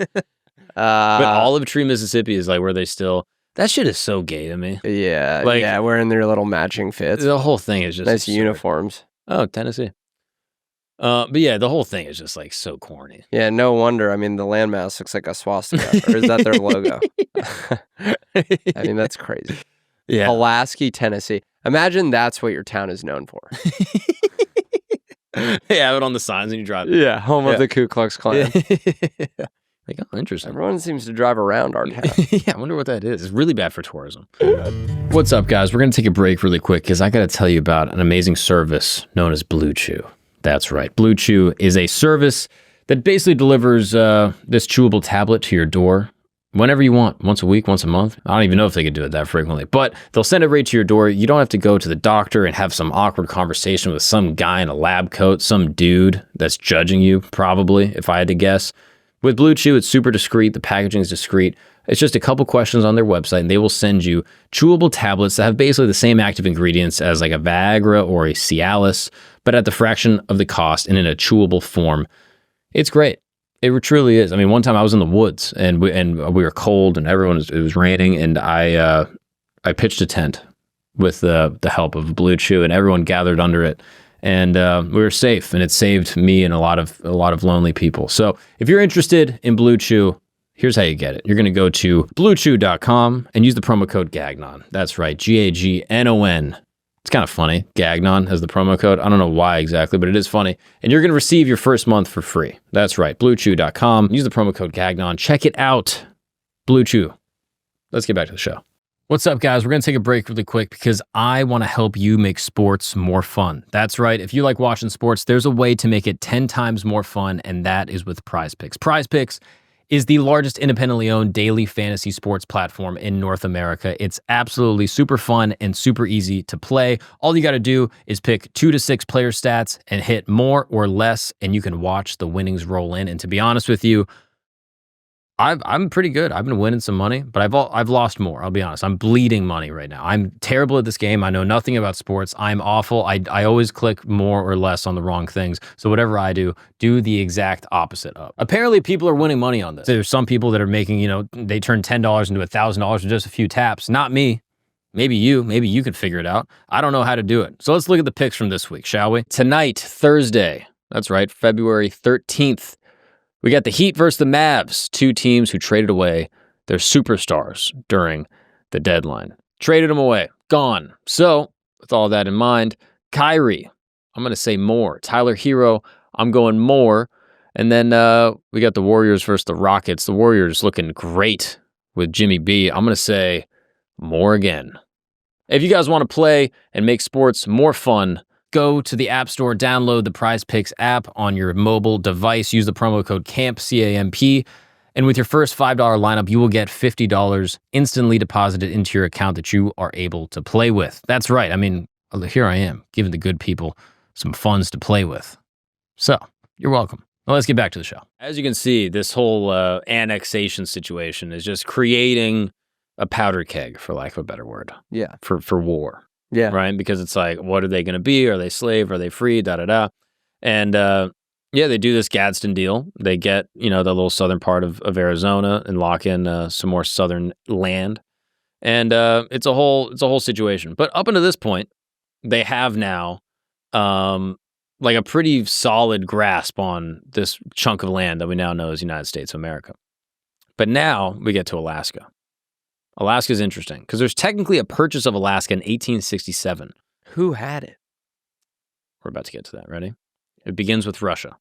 The mid-19th century, Russia has a foothold in Alaska, and that's becoming more of a burden than an asset. The Russian-American company, which had established settlements and conducted fur trade there, was struggling financially, and Russian interest in Alaska was increasingly hard to protect. Russian imperial government was also facing mounting debt established after a costly Crimean War. Seeing little hope of profiting from Alaska, Tsar Alexander II decided to sell. He figured the United States, already a potential ally and geographically close, might be interested in taking it off their hands. Yeah, that was short-sighted.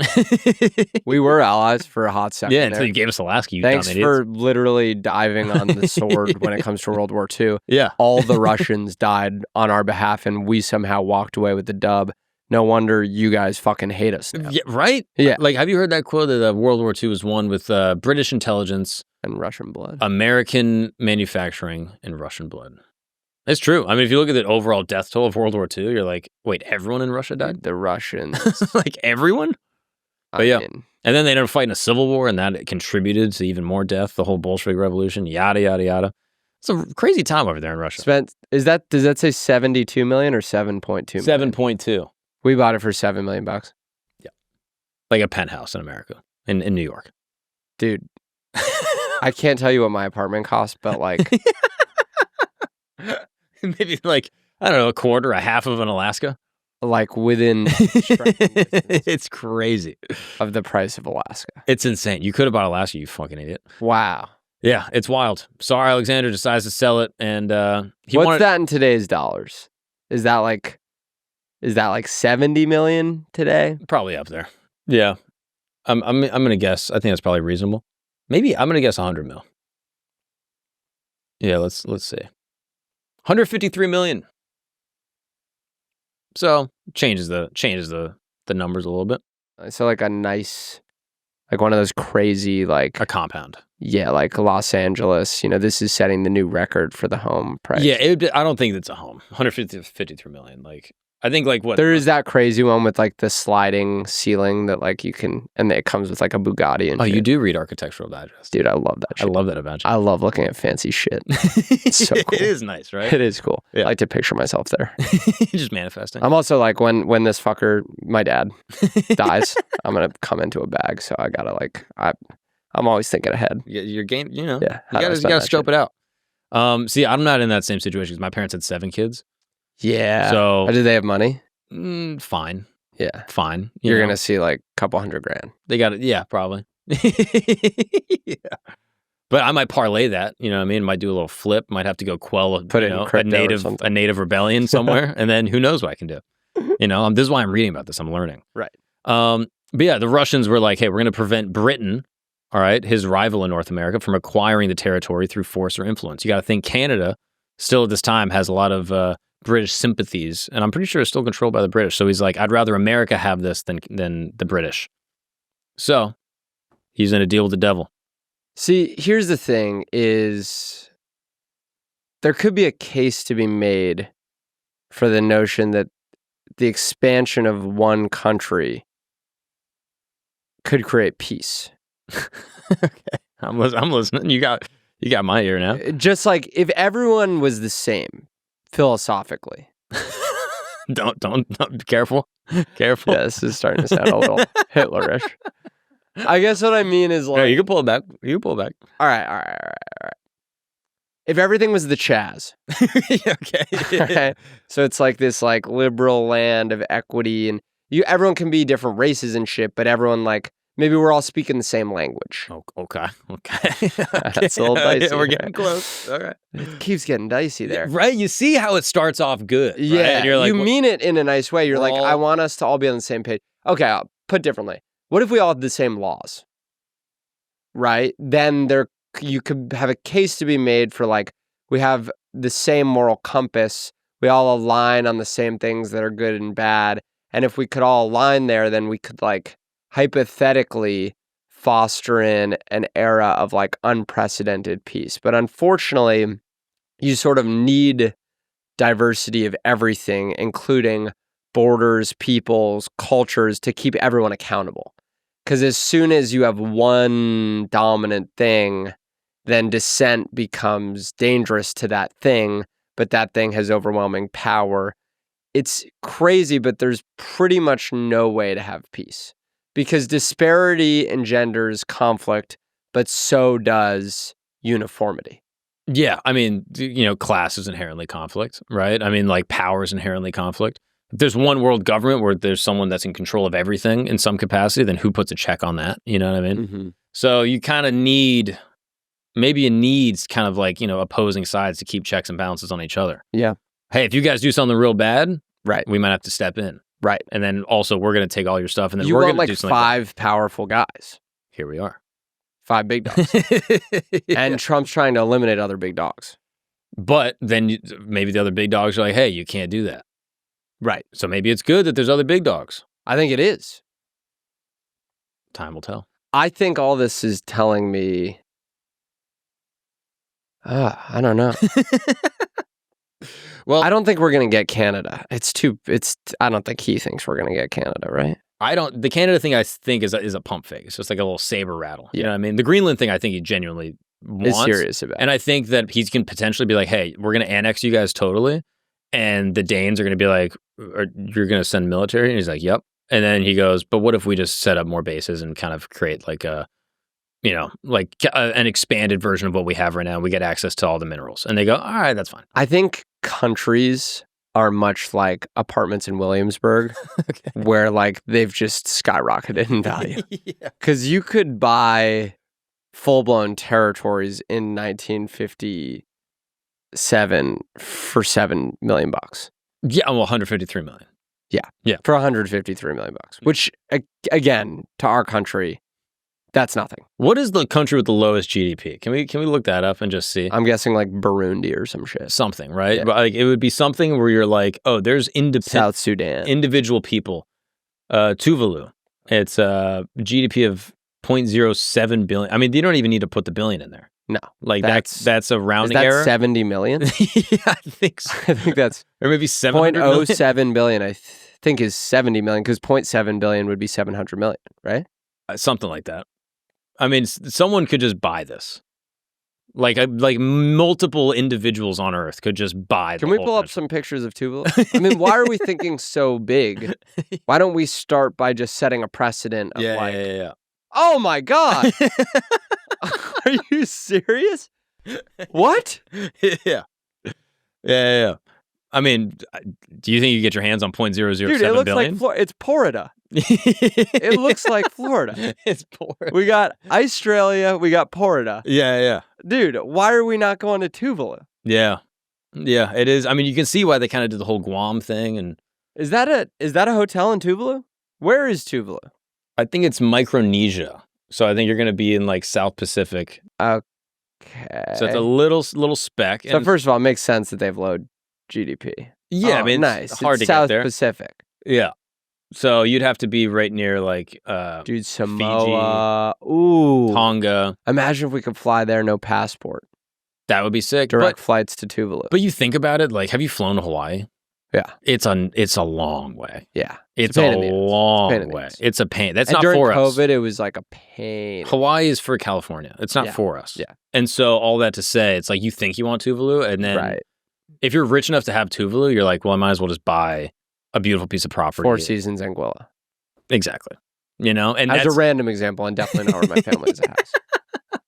Anguilla's nice. Dude, it's sick. That's a sick You been? spot.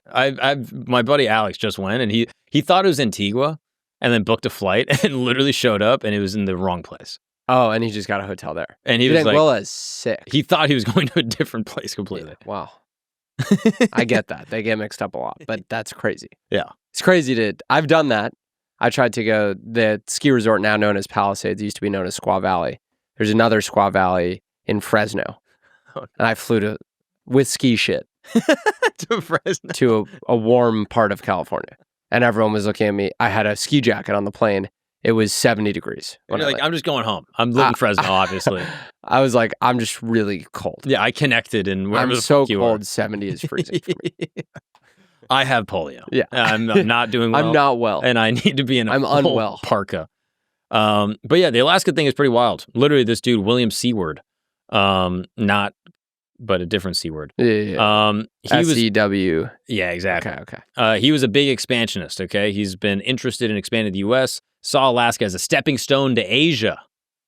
Wow. And he was like, oh, this is a great idea. So the diplomats approached him with the idea of selling Alaska. He's immediately intrigued and envisions this territory. So Russia and Seward, they basically, hammered out the details of the deal. 7.2 million, 2 cents per acre. The U.S. gains another 500,000 square miles of land. I mean, I'll say this. No one's talking about Japan too much anymore. Like, we're just buddies with Japan after what we did. Or after what they did. What do you mean? Bro. Bro. They flicked us. Us, yeah. Yeah, and we... Did we have to test some atomic weapons? Sure, okay. Eviscerated them. 2 places. Yeah.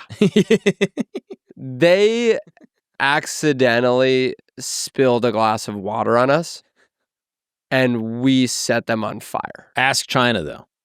Be like, hey, China, what do you think about what happened in Japan at the end of World War II? What do they say? They would have said, that's great. It should have been more. That's what China would have said. Really? Back then? Oh, I mean, probably now. China was our friends? No, China and Japan just had a long-standing history. The Nanking was a big one. Who got and millions of people. It's really crazy that it's singular. I thought it was such a crazy military conquest that they call it just the... No. Yeah, look it up, dude. It's an insane thing. Let's take a look. But yeah, the Japanese during World War II, I've they were learned gone wild.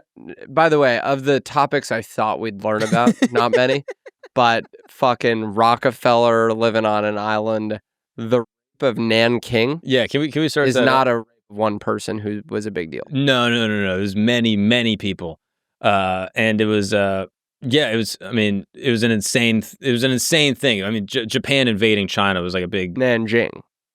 I pronounce it Nanking. I actually don't know. Like, there are different pronunciations. I don't know what. I'll the tell you what. pronunciation is. It appears to be called the Nanjing Massacre. You call it the rape of Nanking. Look, it's or Okay, fair enough. formerly romanticized as God. Nanking. Can we zoom in slightly?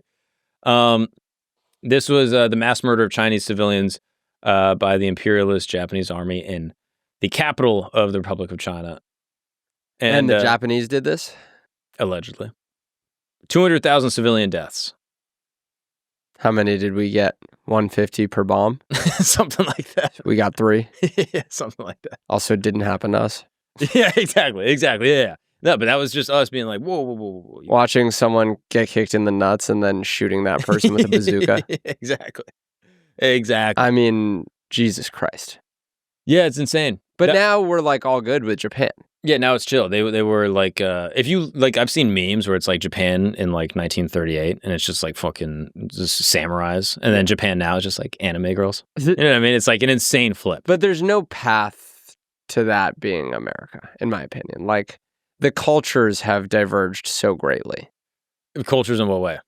Like in Japan, there's that thing called night disappearing. You know this? Look up night movers in Japan. There's a Japanese word for it. They help people disappear without a trace. People in Japan Johatsu. feel shame and they do social suicide. Okay.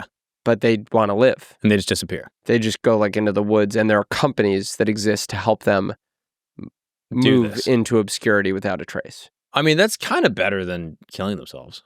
It totally is. It's just like a total cultural, like we don't have, and we have companies for everything.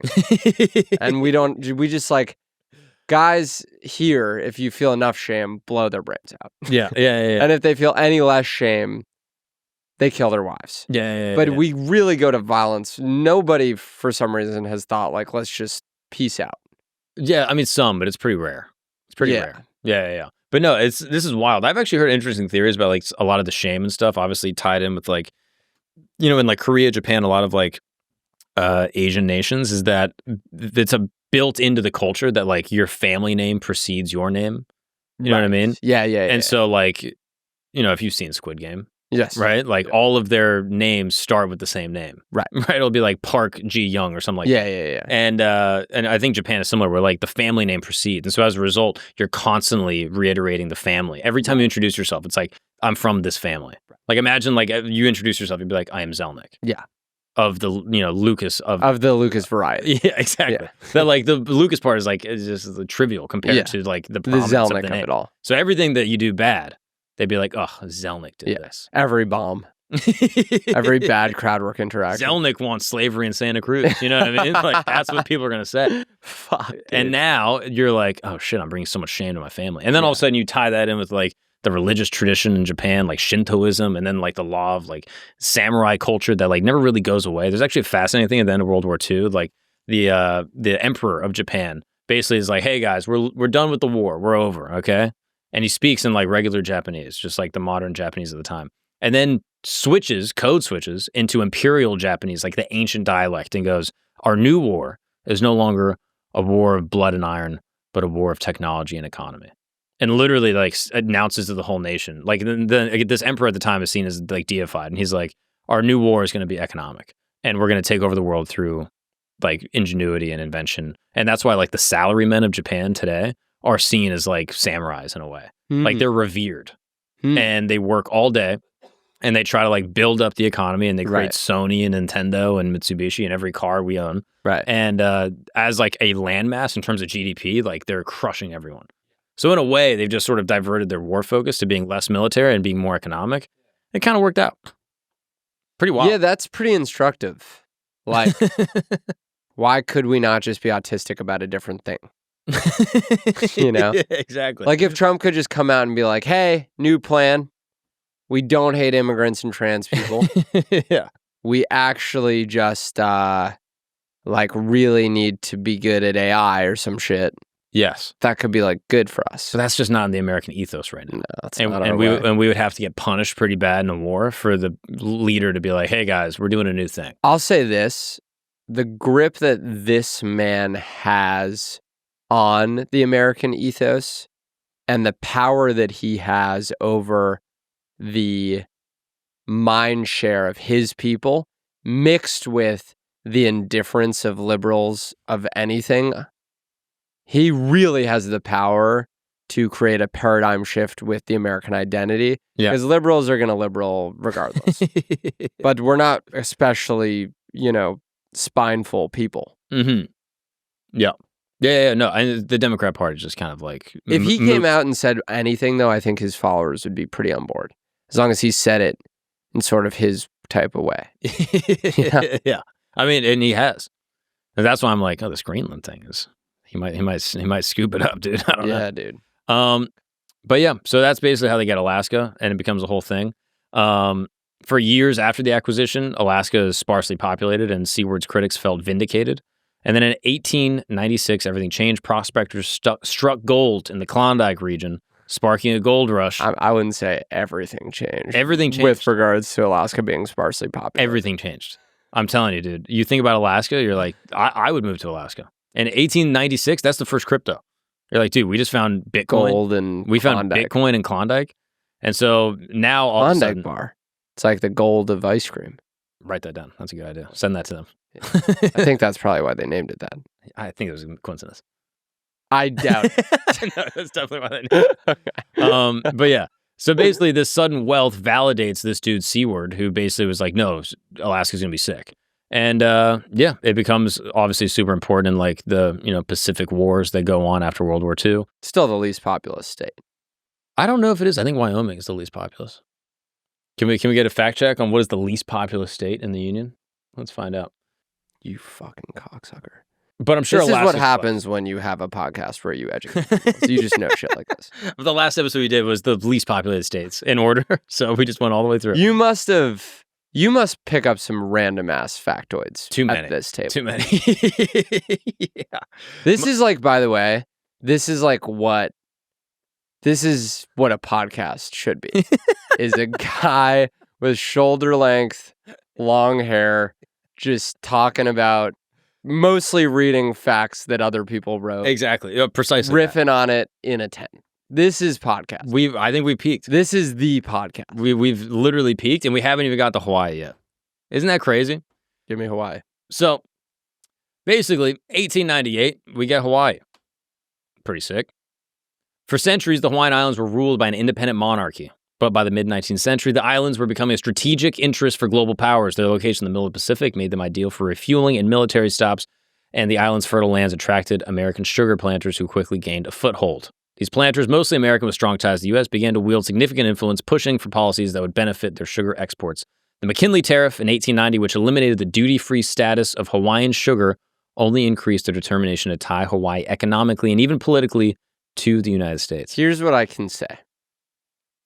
If you are a foreign country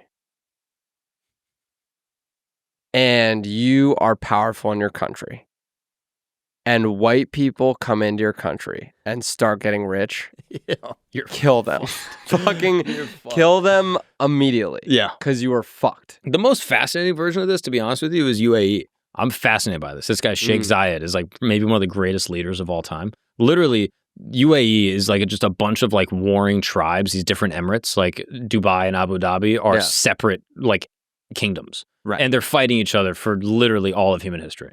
And they are making no money. Like they're pastoralists. They're like raising cattle. A lot of like places by the coast, they make money by like pearling.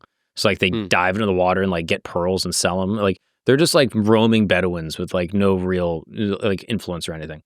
And then they're under the mandate of the British. The British kind of come in and occupy the whole region. They discover oil in like the 30s or like the 20s or something. And they basically get this oil. And this one dude, basically, Sheikh Zayed, is like, hey, let's unite everybody. We're going to all come together. We're going to kick out the British. We're going to structure a deal with them so that they don't kill us and take all of our stuff. We're also going to structure a deal with the United States to give them favorable oil trades. And we're going to make our country rich and take care of all of our people forever. And he does it. It's like one of the few times where like the British... white guy didn't jump on that one. Like the British were in a spot, had the whole opportunity to like seize oil. Like BP was in control of the entire thing. Yeah. And the guys that were actually in the place like figured it out. Like it's basically like a colonial fumble. Really, yeah. And it's like it was late in the game too, you know what I mean? But like it's like kind of Killers of the Flower Moon. Yeah. But it's a good ending in a way.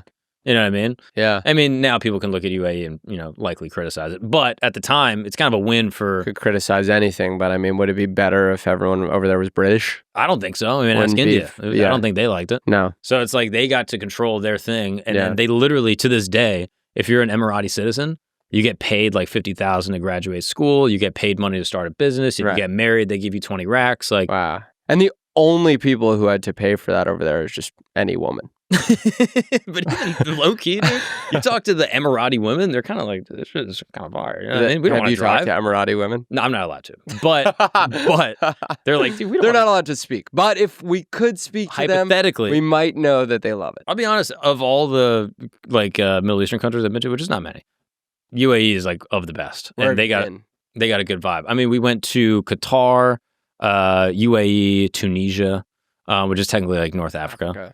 But similar kind of vibe. Okay. And the Emiratis seem like they're having a good time. I've only been to Israel. Man, how was that? The women over there seem like they're killing it. Yeah, killing it. They're killing it for sure over there. I got bar mitzvahed at the Western Wall in Jerusalem. Wow, that is Jewish. Half of my cousins are fucking drone pilots in the IDF. No way. Yeah, dude. Dude, I mean, if you're going to win back the people I'm not now. a pro-Israel guy, for the record. I'm a pro-Palestine guy. But I've been over to Israel. And you try to negotiate. I'll tell you what. I tried to solve it when I was there doing my bar mitzvah.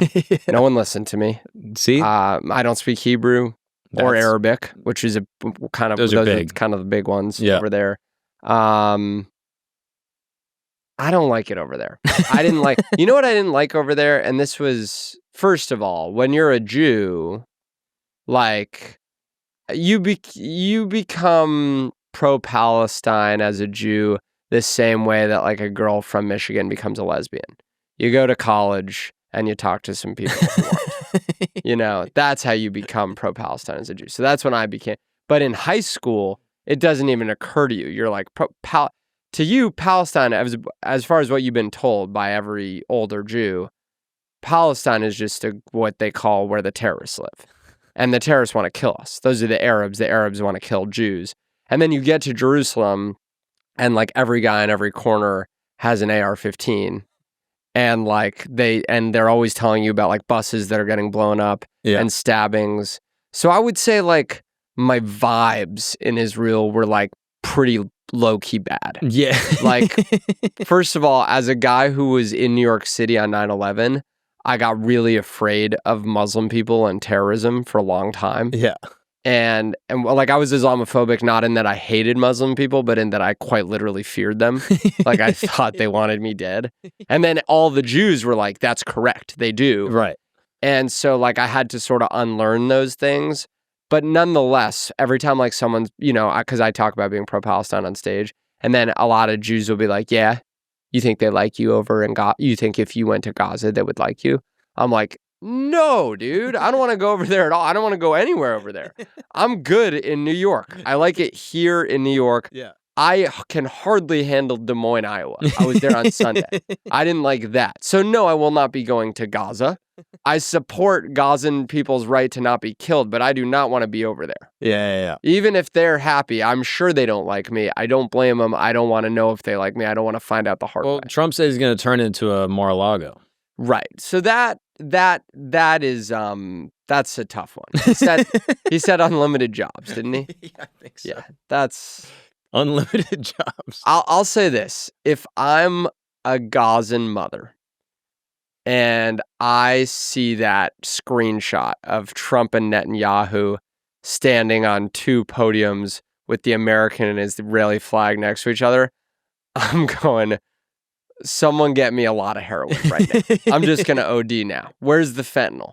Can we redirect the cartel's fentanyl and China's fentanyl to Gaza so that I can die humanely? Yeah. Because that is a death knell for the poor people of Palestine. Or at least there's a ceasefire. At least there is, yes. Right? For now. I think a ceasefire is better than not a ceasefire. I don't know of anyone that I don't want to get too political, but yeah, I agree with that. I agree with that. And honestly, like I said, Trump being so insane that he sometimes creates effective outcomes out of fear, I do think is like there's a twinkle of genius in there. I'm not a Trump guy, but there's a twinkle of like I don't think that was Biden's deal. It happened in Biden's presidency. I think that was an anticipatory They saw ceasefire. Trump on the rise and they were like, wow. They saw Trump walking their way being like, holding 2 AR-15s in each hand. They're like, all right. Yeah, holding nukes. We'll stop. Yeah, and they were like, all right, let's fucking, we all got to chill for a second. Well, it seems like Trump's trying to turn Gaza into Hawaii. Listen. He's trying. If Gaza turns into Hawaii, color me shocked.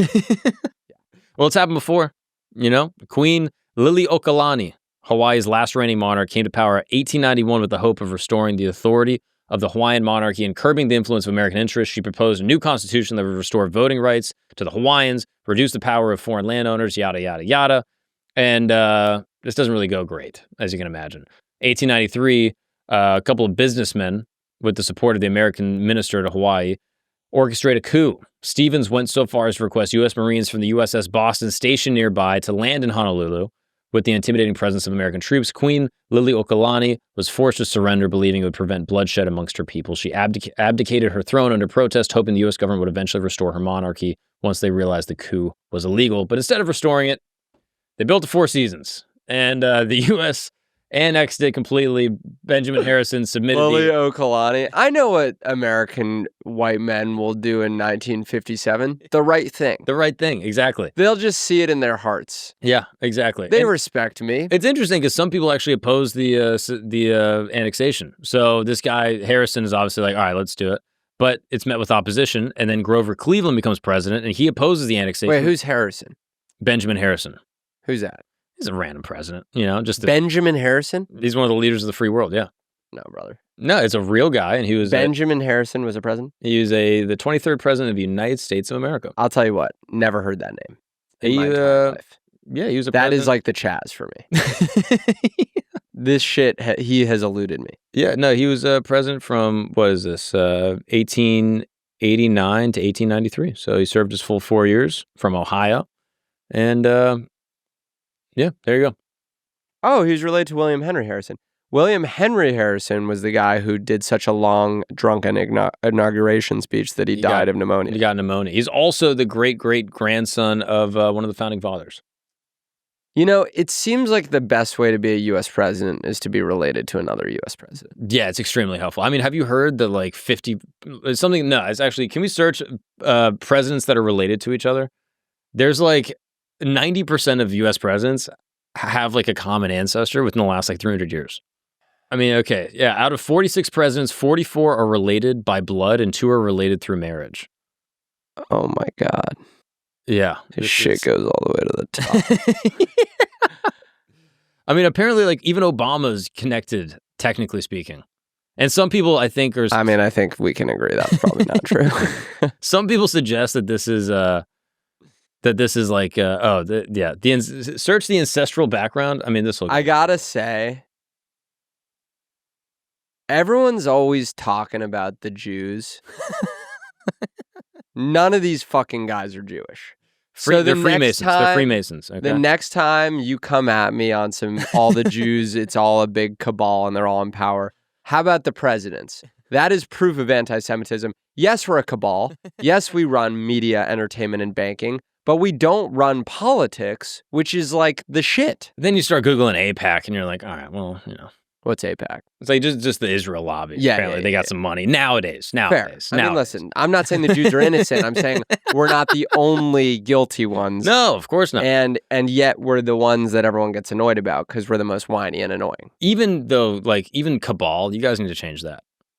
Well, like, we didn't come up with that. But someone did. And they use it in every context where they're like, oh yeah, there's a wealthy cabal of people that control something. Cabal is a word that, first of all... Literally a Jewish word. Is it? I'm pretty sure it comes from Kabbalah, like Kabbalah. No.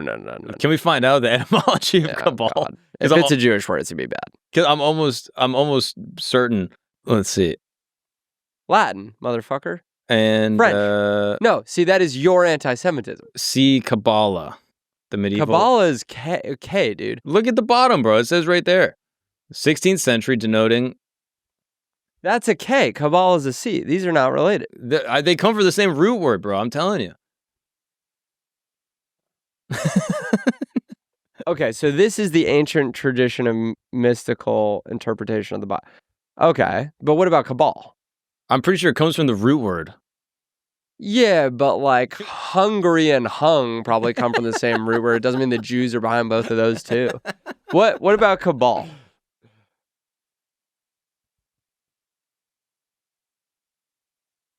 Well, it does. Yeah, it does come from cabal.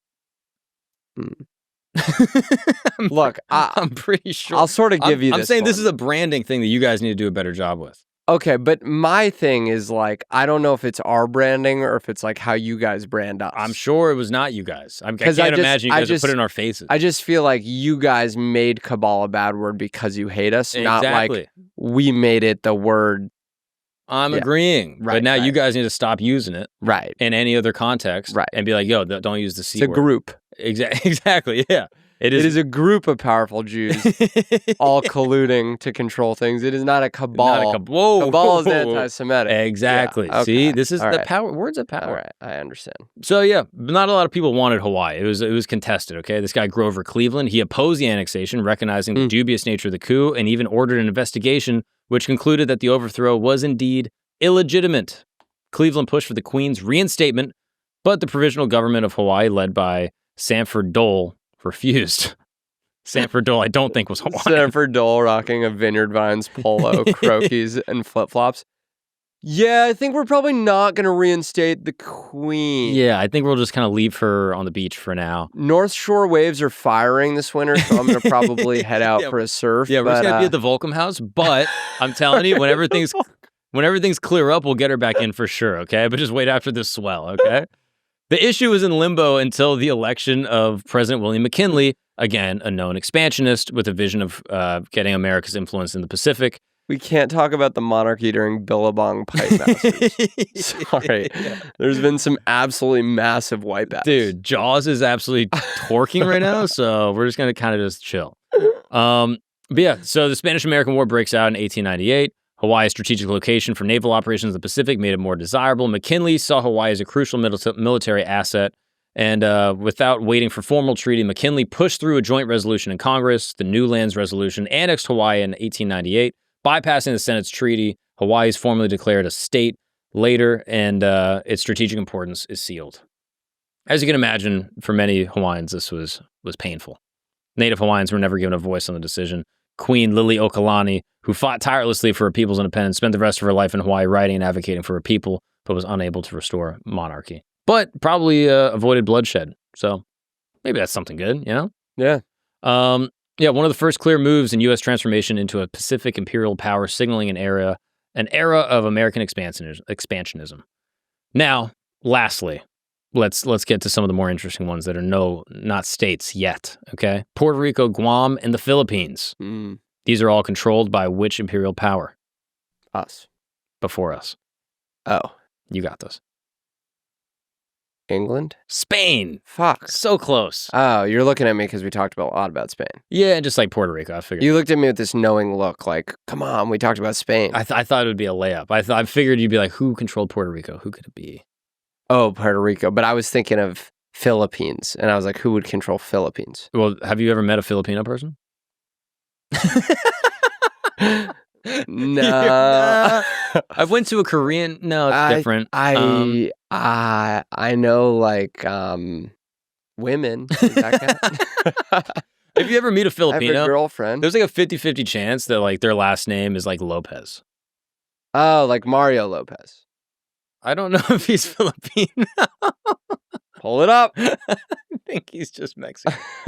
But I like where your head's at.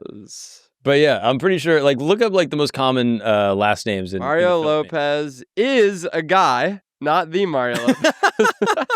But Mario Lopez is the Associate Justice of the Supreme Court of the Philippines. Is that who you were talking about? That is exactly who I stand corrected. I apologize. You don't know the Mario Lopez? So look at these common Filipino surnames. Cruz, Bautista, Flores, Rivera, Ocampo, Garcia, Mendoza. Like, you don't really think of the Philippines as Mexican, but it is. It's kind of a wild little thing, you know? I'm sure Filipinos might object to this, but yeah, It is at being. I feel like every hack comic has a bit about like how being Filipino makes you Mexican or something. But it's true. It is 1,000,000% true. It's more real than I realized. Gonzalez, Santos, these are all prominent Filipinos. Fair enough. All came from 1898, the short but decisive Spanish-American War. So basically, the war's origins steeped in both humanitarian outrage and political opportunism. Americans have been following Spain's brutal suppression of Cuban independence with reports of widespread suffering under Spanish rule. Basically, William McKinley, he's reluctant to engage in like this whole conflict that's brewing, okay? Basically, here's the short of it, okay? For years, America had been following Spain's brutal suppression of Cuba, right? Newspapers, especially those publishing of the publishing magnate William Rudolph Hearst and Joseph Pulitzer of the prize, they jump on the stories, engaging in, quote, yellow journalism that exaggerates atrocities and stokes outrage. The cry, "Remember the Maine," memory-based slogan, soon swept the nation after the American battleship USS Maine mysteriously exploded in Havana Harbor, killing 250 sailors. So as you can see, a ship goes down. No one knows exactly what caused it. It's uncertain, really, but there's a huge press for action. William McKinley, he doesn't want to engage. He's like, look, we got all these places. We just got Hawaii. We don't want to be involved in more stuff. He asked Congress for a declaration of war, and basically, they finally get into it. What followed is a swift and decisive conflict. The Navy decimates the Spanish fleet in Manila Bay, led by George Dewey, whose victory was over the outdated Spanish ships was nearly instantaneous. On the other side of the world, in Cuba, the Rough Riders, quote unquote, not DMX's crew, but a completely different set of Rough Riders. Unrelated Rough Riders. A volunteered cavalry unit led by future President Teddy Roosevelt captured the nation's imagination with a charge on San Juan Hill, and African-American regiments fought alongside. However, they were largely left out of the narrative. Within months, Spain's forces crumbled, leading to a lopsided American victory. So then we get the Treaty of Paris in December 1898. It ends the wars, cedes Spain's remaining empire in the Caribbean and the Pacific to the United States. Puerto Rico and Guam are taken with little fanfare, seen as useful outposts for military and commercial interests. The Philippines, with its complex politics, large population, and strategic location, ignite a fierce debate in the U.S. should the United States annex a foreign country thousands of miles away. What is the answer? The acquisition of the Philippines splits the nations. Anti-imperialists are like, yo, guys, we got to stop. Some of these people, as you might know, Mark Twain, Andrew Carnegie, and former President Grover Cleveland argued that imperialism was un-American. Quite obviously. Obviously. They saw it as a betrayal of the nation's principles of self-determination and feared that ruling over a foreign population would entangle the U.S. in conflicts and exploitative practices it had once condemned. Many also worried about the racial and cultural implications, fearing that annexation would open the door to more non-white immigrants and diluting what they saw as the American character. We have to stop colonizing brown people because we'll have to meet them. Exactly. That is a big argument, okay? So on the other side... Dude, we're so racist, our liberal ideas are racist. It's crazy. We leave them alone, okay? Or else they're going to fly here. I don't want to hang out with them. Yeah. Oh, New York is going to be full of Puerto Ricans. What are we going to do? And so... basically, Roosevelt and this guy, Senator Henry Cabot Lodge, believed the Philippines was a strategic gem and that they needed to keep their foothold near China. They argued that the U.S. had a moral duty to, quote, civilize and Christianize the Filipino people, reflecting a paternalistic and debatably racist view, you know? I don't even think, I'm not going to debate you on that one. So, debatably, not in this room. All right, well, I guess I win the debate. In this heated climate, the Senate narrowly ratified the Treaty of Paris in 1899, bringing the Philippines, Puerto Rico, and Guam under American control. Puerto Rico.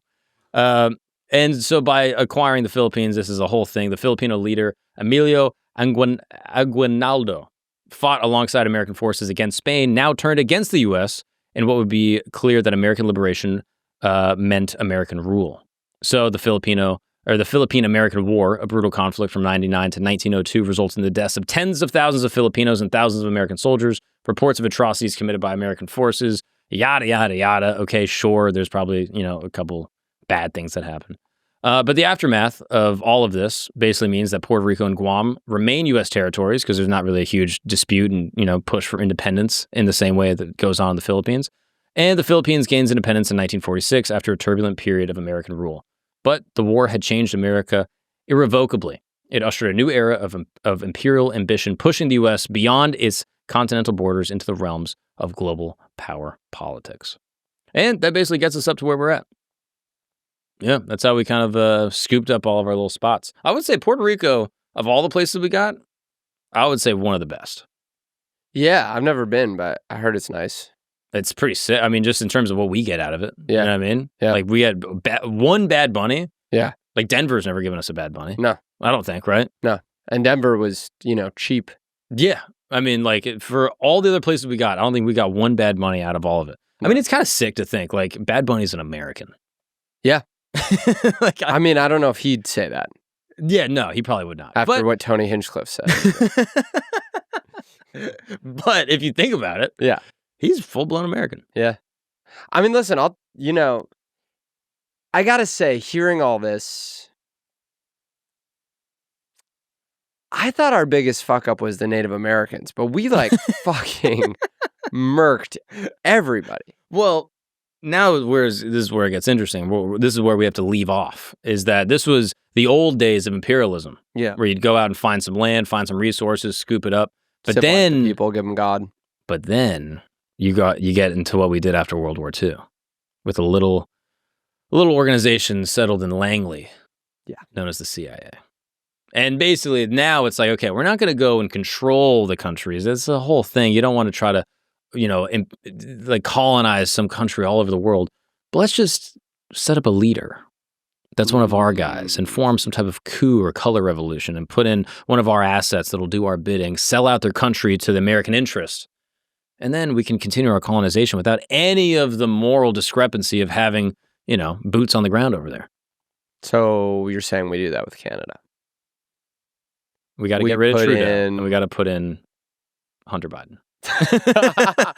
Hunter Biden runs Canada. Yes. It stays a separate country. We have nothing to do with that. But all of a sudden, there's a lot more crack and prostitutes in Canada, which is the American way. Exactly. Yeah. Exactly. But yeah, that's kind of what I wonder is going on. You know what I mean? It's like I wonder if there's a little part of Trump that's like, look, I'm going to take it over. And then when they get all scared, I'll be like, I'm just fucking around. Yeah. Let's just put one of our guys to kind of control it. Is it are countries like women and men where it's just hard to be friends because you end up just fucking each other up?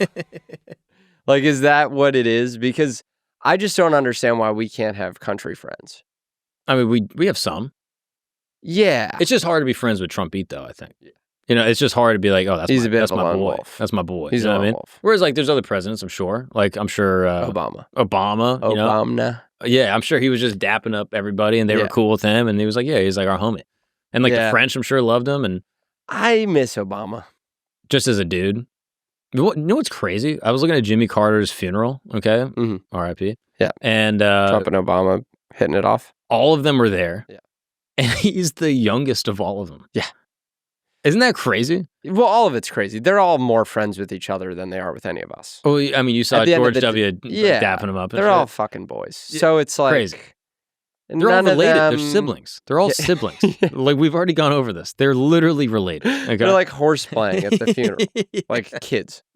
Yeah. I mean, what have I learned from all this? I don't like to think about politics. I think it's like a game I don't understand the rules for. It's like really violent. I feel the same way, to be honest with you. That's why I like looking at history. Because I'm like, you can talk about this without any real consequence. Yeah, you know you could be like, well, that was wrong. Yeah. And then you don't have to really kind of take a whole side, you know what I mean? Yeah. You know how you always stay on the right side of history? Yeah. Just look at history. Right. You know what I mean? You just look at history and be like, I'm just going to pick the right side. Right. But if you ask me right now, I'm like, whoa, this isn't history. This is happening right now. I guess to try and pick the right side of history right now, I would say let's just probably not like kill anyone more than we have to. That's a good caveat. I like that. Yeah, you can't kill no one.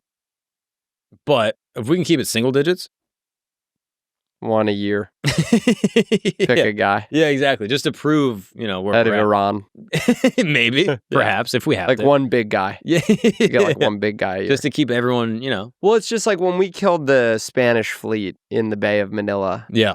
See, look at you. Yeah, like we didn't even feel bad because it's like, well, you guys are also colonizers.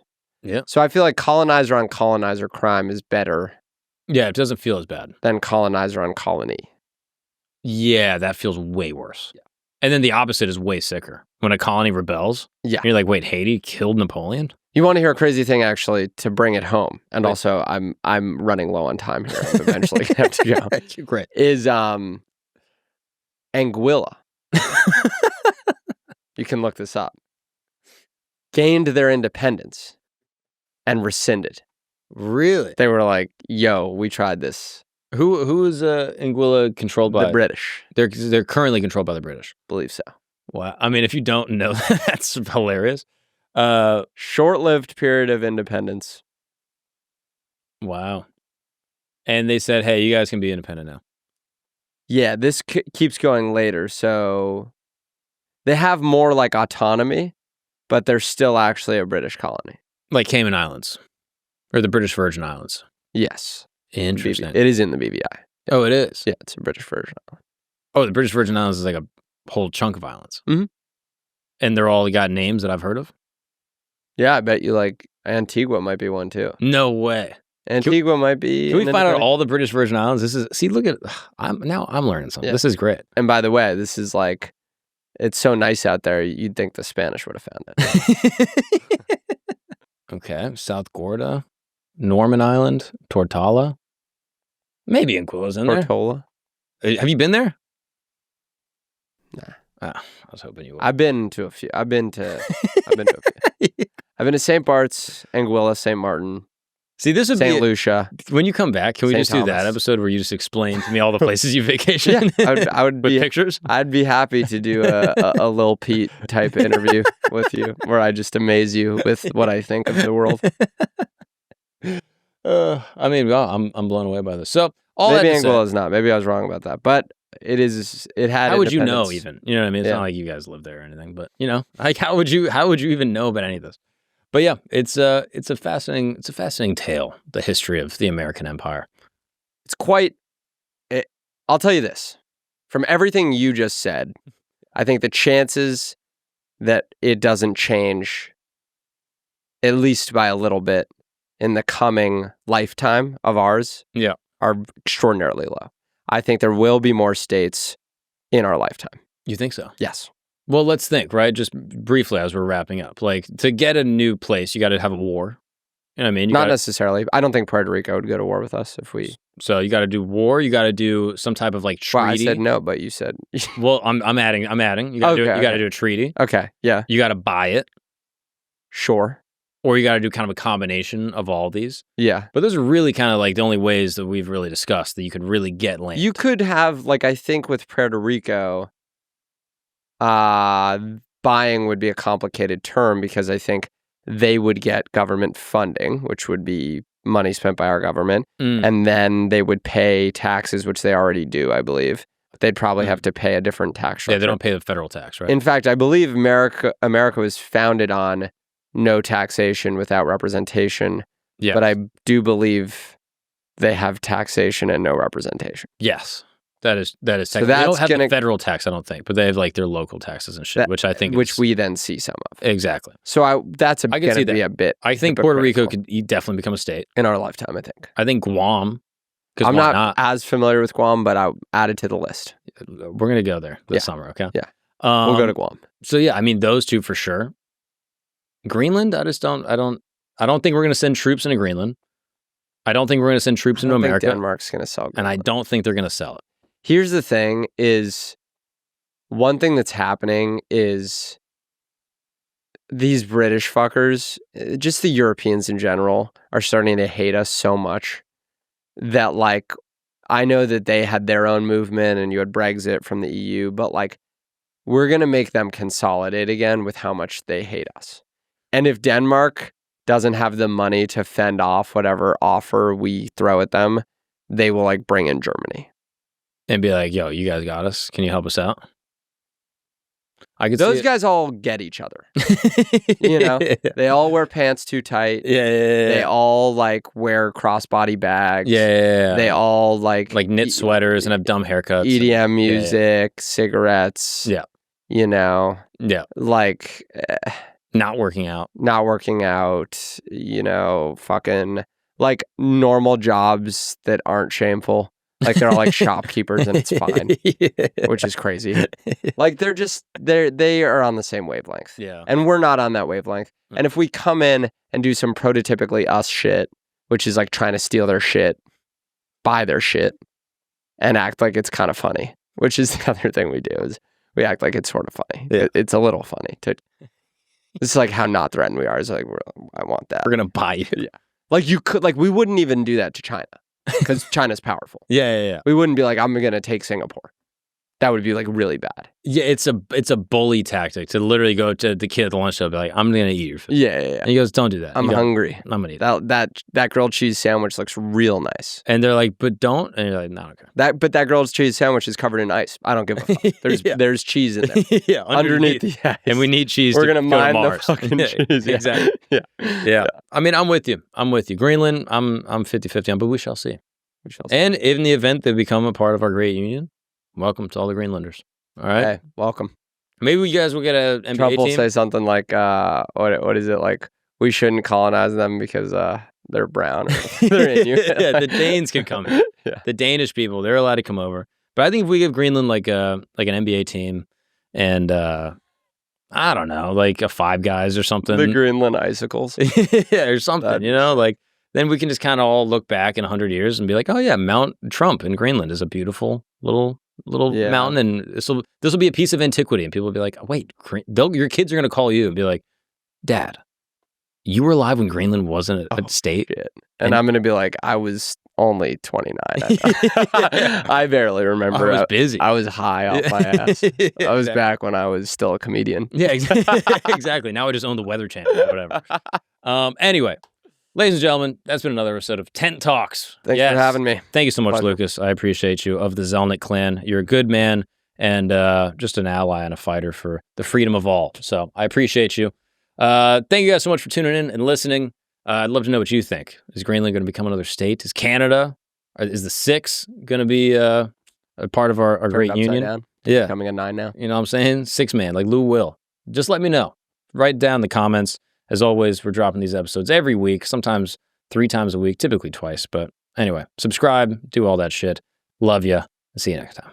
If you've made it to the end of this episode, that's because you rock with us. And for that, we rock with you. You are sophisticated. You enjoy honest, true communication, a highbrow type of person that understands this. History is not just dates and names. It is a tapestry of human triumph and tragedy.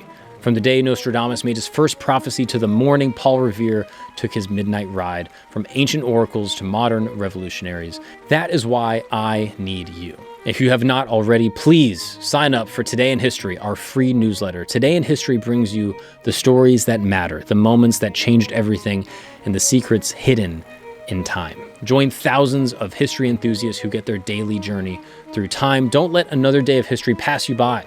Take the conversation to your inbox. Sign up now through the QR code or link in the description. Today in History, because history's stories shape tomorrow's world. Thank you for watching the episode. We'll see you next time.